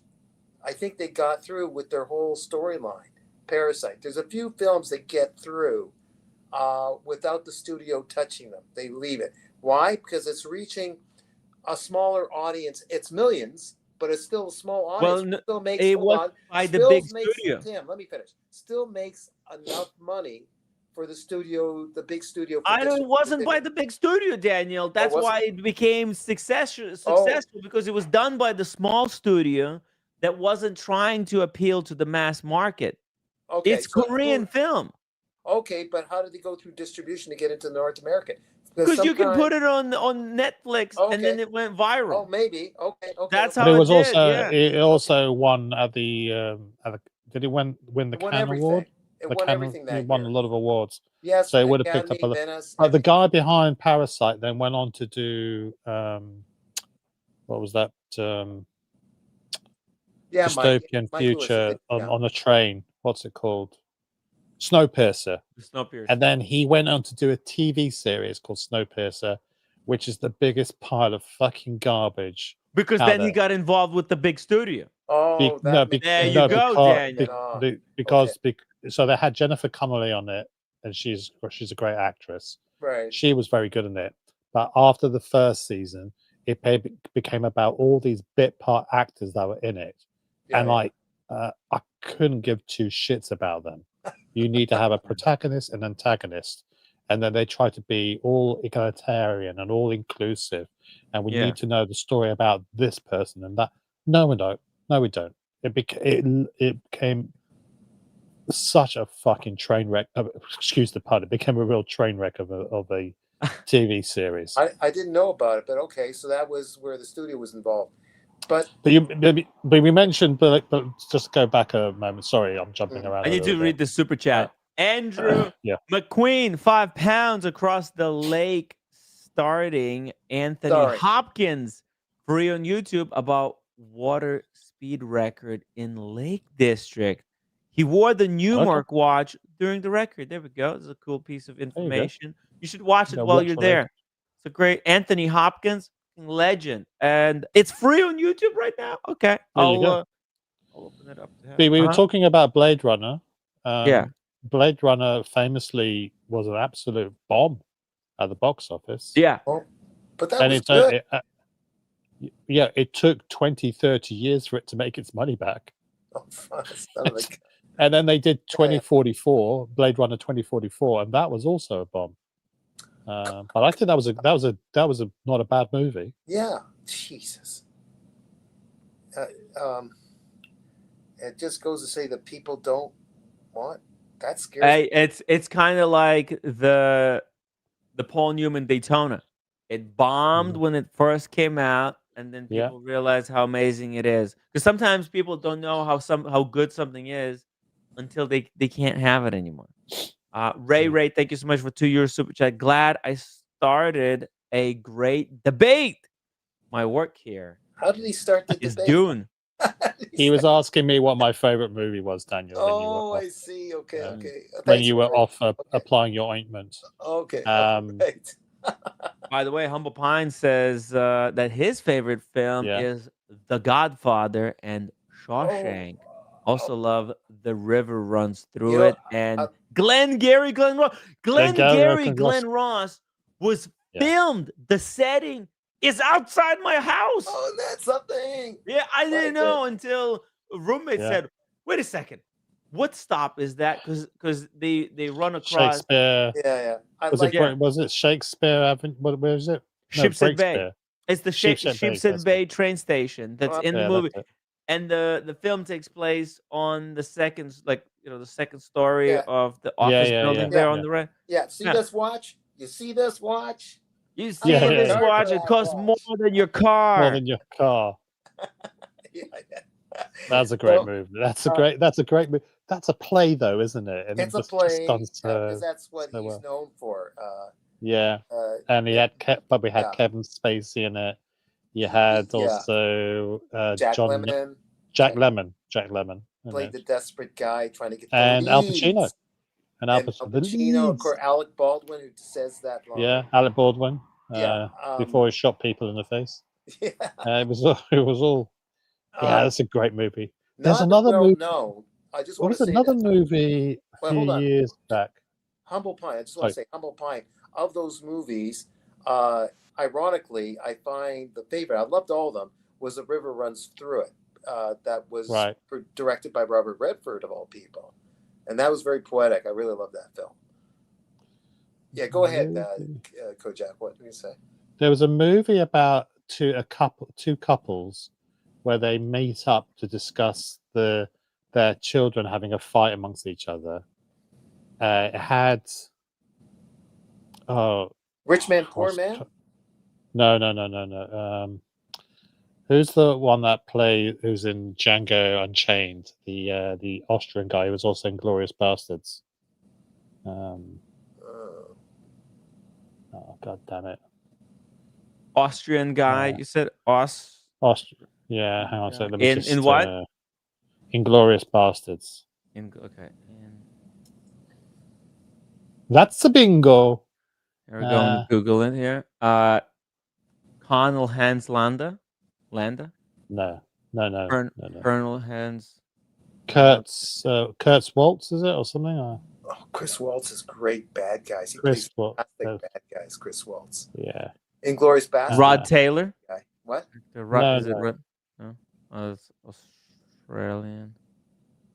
Inglorious Bastards was. Well, Chris Waltz was the. Chris Waltz. Chris Waltz. Yeah. He was Chris Waltz, who plays the German guy. Yeah. Chris Waltz. Now he was in a movie. That's an which I thought iconic was scene. A great sort of character. It was a play, I think it was. Now, what was it called? Man, Chris Waltz killed it as the Nazi guy. By the way, he was interviewed about that. Carnage. About playing the character. They Carnage. said, how did you play evil so great? And he explained that, what do you mean? Because the Nazis, they didn't think they were evil. That's the whole thing. We think they're playing an evil character. But but he understood that he doesn't think he's playing an evil character. He was thinking he's doing the right thing. So the goal was to play like a guy who's absolutely convinced that what he's doing was the right thing. By the way, that's interesting, Tim. Thanks for that. But also, when he went for the audition, I heard they didn't know this guy. He was good at theater and whatever, did some film, and he was called, I guess his casting agent, someone got him, his agent got him. He goes for the audition, and they sit at a table to hear him do the set of lines. And by the time he was finished, their jaws just dropped. They weren't expecting to be that good as bad. Yeah. So to speak. Yeah.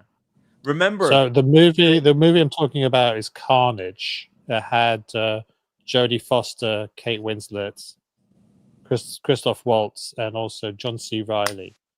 And it's just a delicious. It's a Roman Polanski movie, I think it is. That's real. Yeah. So Carnage had it been done in Europe before, because he was... No, it was done. It was filmed in the States. Oh, before he was kicked out, or before he ran away? No, he escaped. He left Europe to avoid... That's right. No, hang on.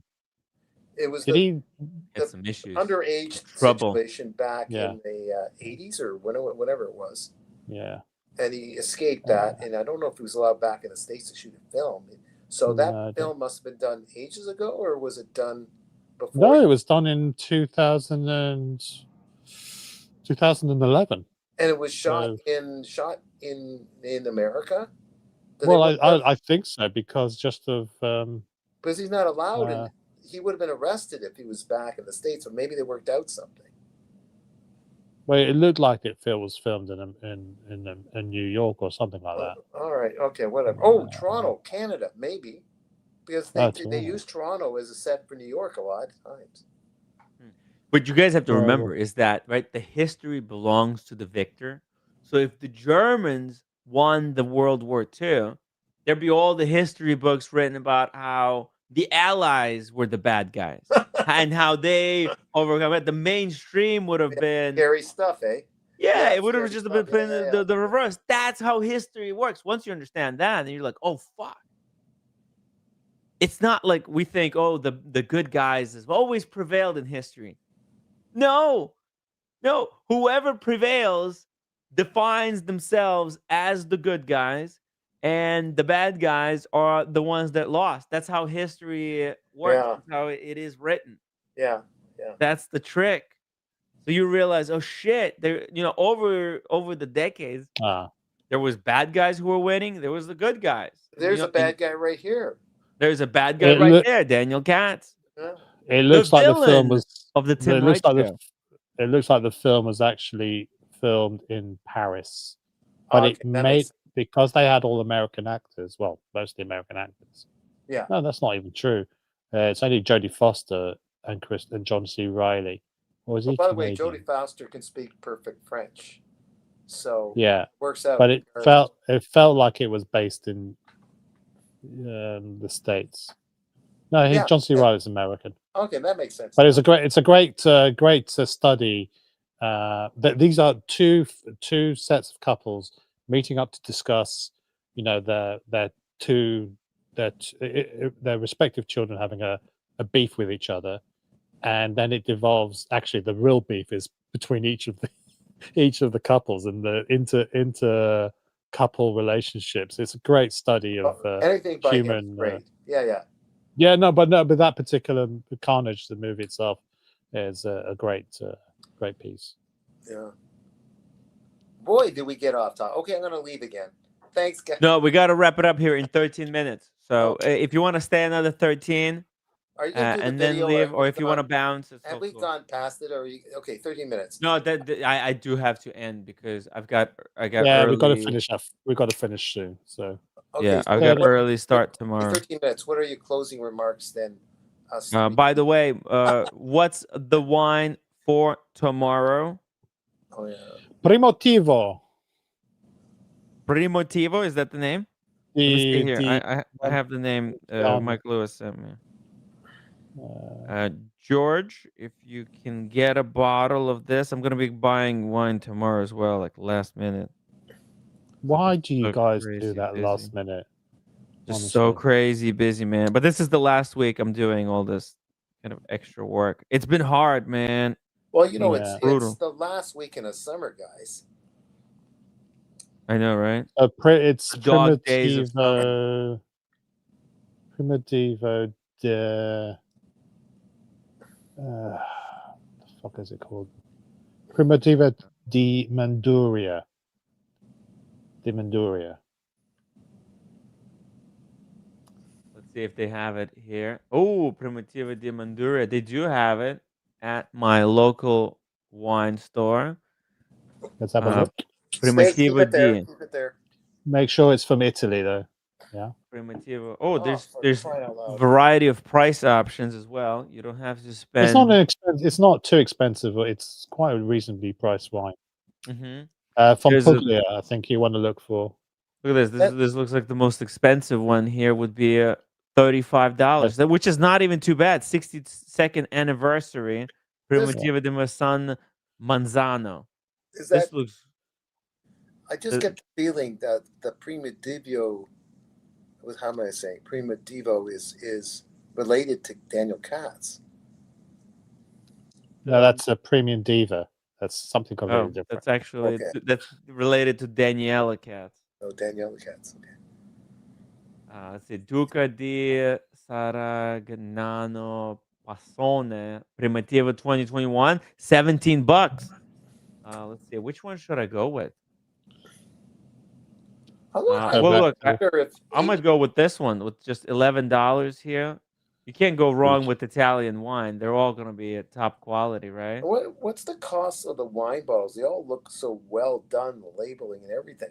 Like you wonder if the wine is really bad because there's got to be some cost going into the bottle itself before you even get to what you have inside the bottle. I'm gonna go with we talked this about one. this. We talked about this last week. Depending on the country, Oh yeah. 98 points. This looks good. I'm gonna get 2 bottles just to buy one and keep the other one. Oh, sorry, Kojak. No, depending on where it's made and where it's sold, the price, there's a minimum. There's some countries will have quite punitive taxes for it. So in the UK, it's £3.50 or £4 for a bottle of wine. It goes straight away on tax. No, £2.80 goes on taxes. So if you're buying a £4 bottle of wine, you're really you're not paying. You're paying for nothing, because you've got to think about taxes. Shipping, all that. The bottle itself. The bottle is the bottle is minimal, but is it really okay? But whereas in other countries like France, they don't have taxes on booze, on wine. I think Italy is also very, very low, so you can get more for your money. But it's not. Look, it's a very approachable wine. It's a Zinfandel in essence. Oh, I think I would have to go with this one, the $32 one, because that's the one Primitiva de Munduria. This is literally the way. Mike didn't go for an expensive one. I think he went for one about half the price of that. But I'm not even seeing the one for. Let me see, Primitiva de Puglia, because they have this one, the Puglia, but this one is the Manduria.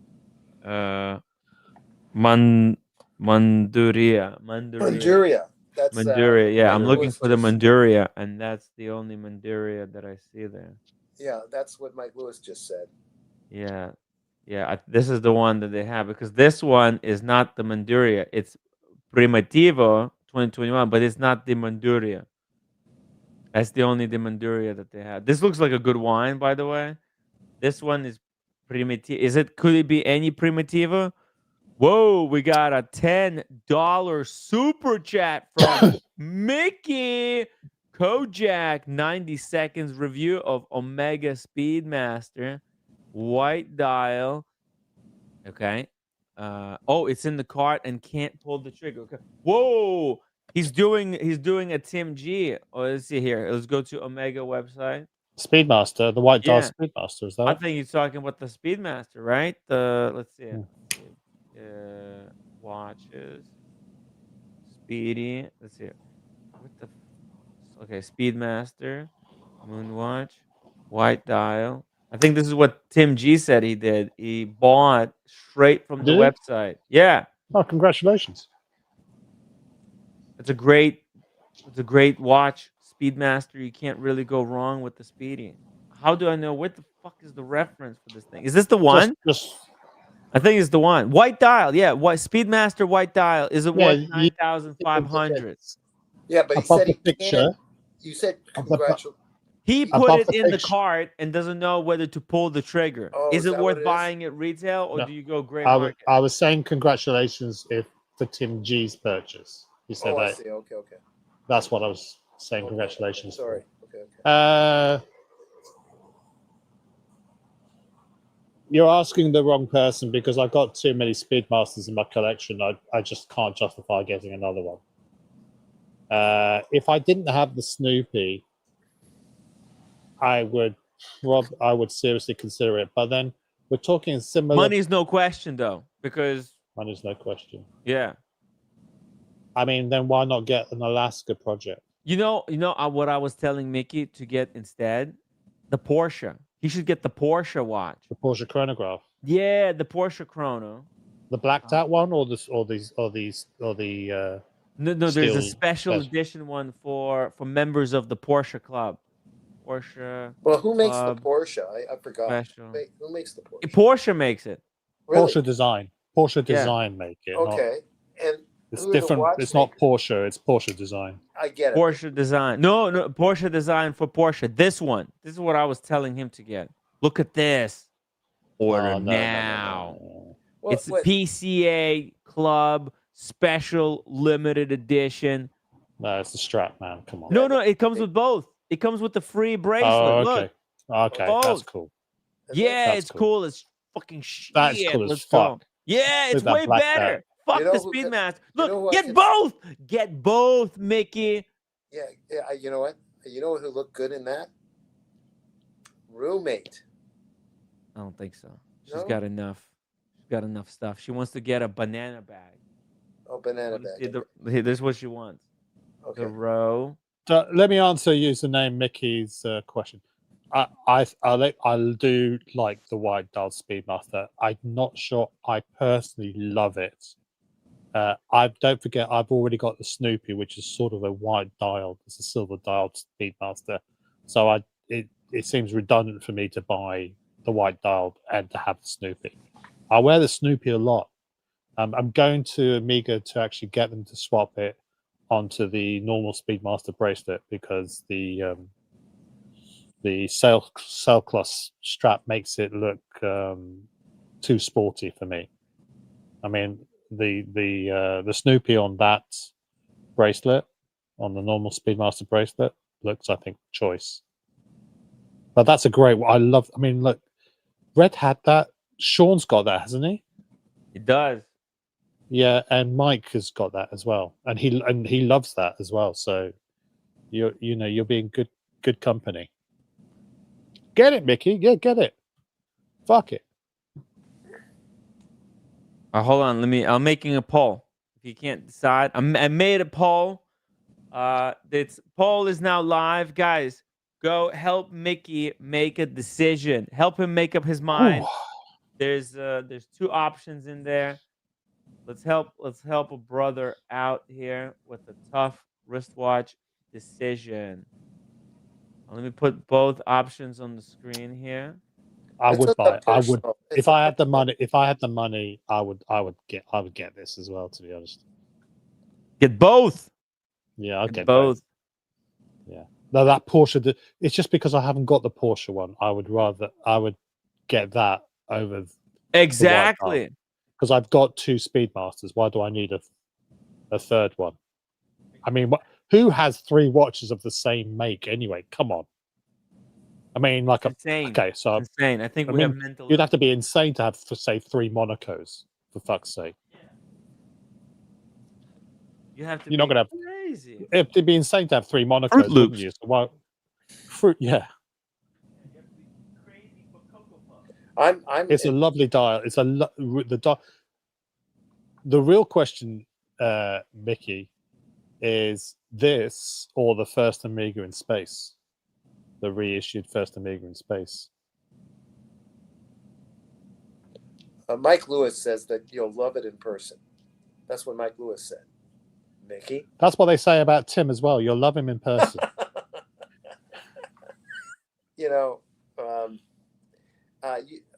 If you had the money, I thought, Alex Kojak, I thought if you had the money, you'd hire a hitman for me.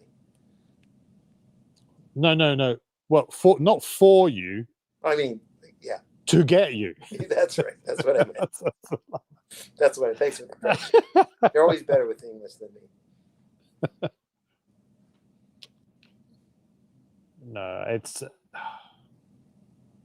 Dear Artifact is saying the best option in the current Amiga catalog is the first Amiga in space with the blue Soleil dial. Yeah, I guess think so. But the white dial's nice. I'm addicted to white dials. I never get tired of this just 3 hand piece from an independent. Well, I do, but I don't look at it a lot of times, and every once in a while I appreciate it. Something about cream enamel stuff I like, or lacquered if it's done well. And there's not that many Speedies that are white, so why not? Well, okay, so is it weird that I love the Speedmasters? I love the gold with the green dial, or the black dial rather. The one that who has it in the community? Nathan has one of those. I like the white dial. I like the first Amiga in space. I love the 3861. I love the Snoopy. There's just too many versions of the Speedmaster, which just look damn good, damn sexy. Yeah. But if you've already got a Speedmaster, if you've already got a couple of Speedmasters or so, and I think we got a super chat, Tim, by the way. Super chat from Bahrain Watch Collector, $20. I'm insane. I have 3 Speedmasters. I Well, suppose. Yeah, Is I Bahrain have 7 if you include those moon swatches. okay? I've got. Is Bahrain? Are you actually from Bahrain? Is Bahrain from He there? is. Oh wow! He is from Bahrain, So then he's not London, far and from. now he's from United States of America. But so he's in the United States now. Yeah, But Bahrain is very close to Dubai, isn't it? it is. Okay. I think it's like might be a Yeah, different country same though. part of the world. Yeah. Middle East, one of Yeah, the areas there. Yeah. Yeah. Bahrain, there's a lot of watch collectors in Middle East. That's why he has that red dial. You see the red dial world time that he's got in the picture? That I think that was created one-off for the Oh. king of Bahrain. Oh, isn't that saying? Oh. Yeah. Yeah. It's a really special piece. Hold on, let me Google it. Look at this. Bahrain, Yeah, that's done now. I think. Getting a Patek, bit spicy. world time, red dial. Here we go. Let's see it. Bahrain. Perfect timing. I think that's finished now. That's a bit too Images. getting a bit too peppery. Peppery. Oh, the cigar. Yeah, nice. Look at Not bad this. smoke. King of Bahrain, Patek Philippe World Time, Mohammed Bahrain Edition. See that? Oh yeah. That's a one-off Patek just created for him. The King of Did you Bahrain, guys? Hamad bin Did you Isal guys? Al Khalifa. Oh, Khalifa. Khalifa. Mia Khalifa. No. Different Khalifa. Different Khalifa. Limited to 25 pieces, made for a Bahraini Ah. retailer to celebrate the brand's 50th year in the country. They probably gave him the number 1, and then Yeah. the rest could have. Daniel. Yeah. Your fellow Canadian, Kevin O'Leary, Mr. Wonderful, Yes, I know a little bit. just showed off his piece unique from Chanel. Oh, where did he show it off? That'd be CNN or something like that. Or Oh, I think I saw a video. I think Yeah. I saw on did a Instagram a short. post. Yeah. Yeah. You want to play it? Let's play it. Yeah. Short video. And then we gotta go. We gotta. A number we of gotta months wrap it ago, up I here. walked right by him in Toronto. Yeah. But he was wearing. Pajama bottoms, I think, Yeah. and Yeah. a trench coat and a fedora over his head. So he sort of wanted to be noticed, but didn't want to be noticed, kind of thing. That guy's a freak. What's his Instagram handle? I don't know. Wanker. Penis. Wanker TV. No, what's No, his real name? there. Kevin O'Leary. Kevin O'Leary. Kevin. Yeah. I think it's something Kevin O'Leary TV. Okay, yeah. Mr. Wonderful. Oh, wait a sec. It's on his YouTube channel, Kevin O'Leary. Oh no, he's doing something with Grand Seiko, that's pretty cool. That he's helping kind of push Grand Seiko brand. But hold on, where's the? Oh, is it this one? My new one of a kind Chanel Yes. watch made Yes. me cry. Yeah, that's the one. See here, he's got FP Join. He's really pushing these. Dude, it's like he's like filling up airtime on national news. They bring him in for like his expert advice or whatever. He's like, yeah, I'm just gonna burn 2 or 3 minutes. What Just expert talking about advice is watches. that? They love it, and they get a kick out of it. No, 'cause these but- are expensive watches. But he's also on that group panel of yellers on Maggie Phillips on CNN. You know, there's a group of them there over politics. So he's on there at CNN always, and this Yeah, guy's and in he's Canada. filling up the airtime. He's Yeah. a talking. With He's a the talking. talking He's a watches. talking head. He's Yeah. a talking head. Yeah. This is like he's doing advertising for the brand, because this is what it is. Like, don't get, dude. You have to understand. This is like ad that he's sneaking into. Like, they're bringing him as an expert for finances and like politics, and he's like, yeah, I'm just gonna talk watches here, which is like genius in a way. Nobody else is doing it, and you know what? More kudos to him. Oh shit! It's Oh, it's a okay. round watch. So it has the. It's supposed to be splattered with the sort of color of the original Coco Chanel lipstick. So it's like Oh. it's part of the box. It looks like it's a continuation of the box. It sort of matches the pattern. So it's Uh-huh. completely matched up with the sort of pattern there. Yeah, I can't see it. Fuck. Oh, Yeah, hold on. Let me. No, he didn't. He try didn't to do a get- good. He didn't really do a good unboxing. Oh, They it's didn't on the zoom box. in like. You Right. can't do anything. It's Fox. It's the Fox camera guy. Oh, their camera can only. Just... Okay. There you go. Hold on. Let's see. It's got a red strap, of course. Of course, it does. Oh, it's got the Richard Mille deployant. It didn't get the good shot. Okay. Oh, hey. Oh no, that's the same thing. Okay, there's no good picture of. No, it didn't. Do, but I mean, Hold like on. he was Uh huh. screaming. I mean, like I don't know how much. He says he cries about these things. He's like, well, 2 minutes later he buys another watch. The fuck? And then he cries again. Then he cries again. Yeah. It's, you got to do these kind of things to make yourself feel something at that level. You got. I can gotta make do- him cry twice as much for half the price. Just give me half the money for the watch, and I'll kick him repeatedly until he starts crying. So that's- Yeah, but You know, Fine. outside only the- Daniel Katz would pay to get kicked Oh, repeatedly. This is the other one that he's got, but that one Yeah. is made just for him. That's who's- pretty what- cool. He's been pushing. This is why they made him a custom one, because he Yeah. was wearing this one for like and promoting Chanel as a watch brand for like many months now straight.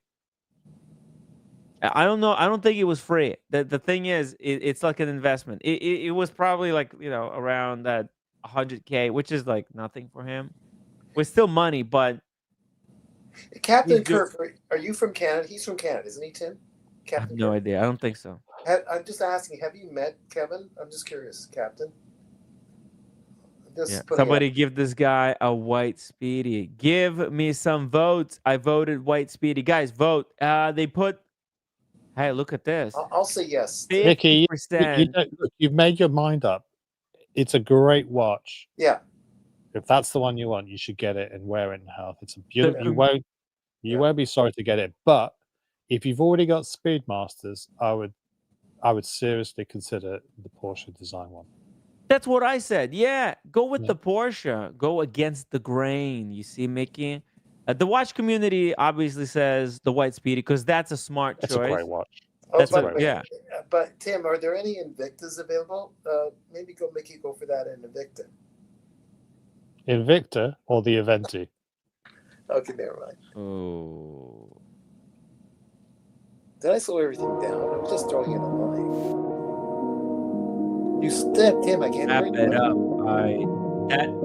Damn, Daniel. That just I had to end the stream right there. That brutal Hard. ending there. It's hard, guys. Today was a decent day, though. I am extremely happy. Thank you so much. Thank Okay. you, Daniel, for joining in. Kojak, thank you so much for hopping on and chilling, talking movies. Cigar is here. It was a really fun day. Huge shout out to everybody who super chatted, all the legends. Fat Windbag Ben for taking care of the roommate there. Uncle Oh, yeah. Pine came through with the bomb. And shout out to everybody else. Shout out to Ray Watch Collector, Mick, Ray, Andrew McQueen, Billy, Woody, New Jersey, JMB. Thank you so much for being a member. We've had George Vokey, Daniel Katz as well, DC Chris, Red Shovel. We're here now. Who knows? Shout out to Cheeky Winders. Guys, any final word?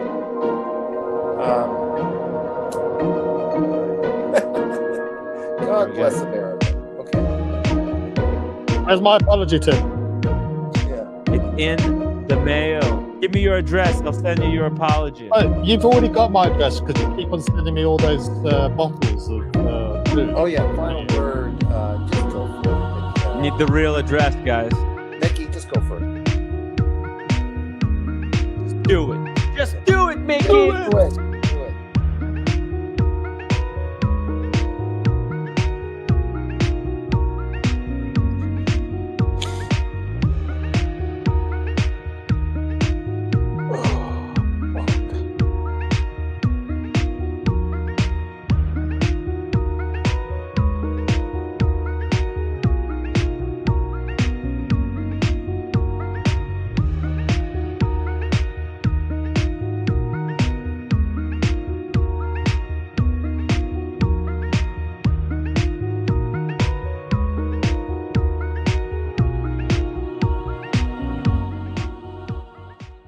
By the way, for those who stuck around, I want to read you the letter that the roommate wrote for me. Unfortunately, I don't know what the date is, but this is from years ago. I think like 10 years. Okay. Here's the letter. She said, "Hey, here's to Artem. Watch out your health. I'm sick and tired of stupid Americans eating McDonald's, Coke, fucking shit lifestyle, then become high cholesterol, diabetic, hypertension because of fat, sleep apnea, both legs swelling, and lack of circulation. Chronic skin, something, blood clots, nothing medicine can help. I do not want you to be. So watch out your health. Also, I like to exercise with you to get healthy body." It was February 2nd, so it was before my birthday someday. So there you go. Guys, thank you so much for watching. Roommate, she's so sweet. Big shout out for Fat Windbag Ben for that treat. I'm going to take her to brunch tomorrow, and we'll be back with another exciting episode of Talking Watches. Love you guys. Good night. End the stream now.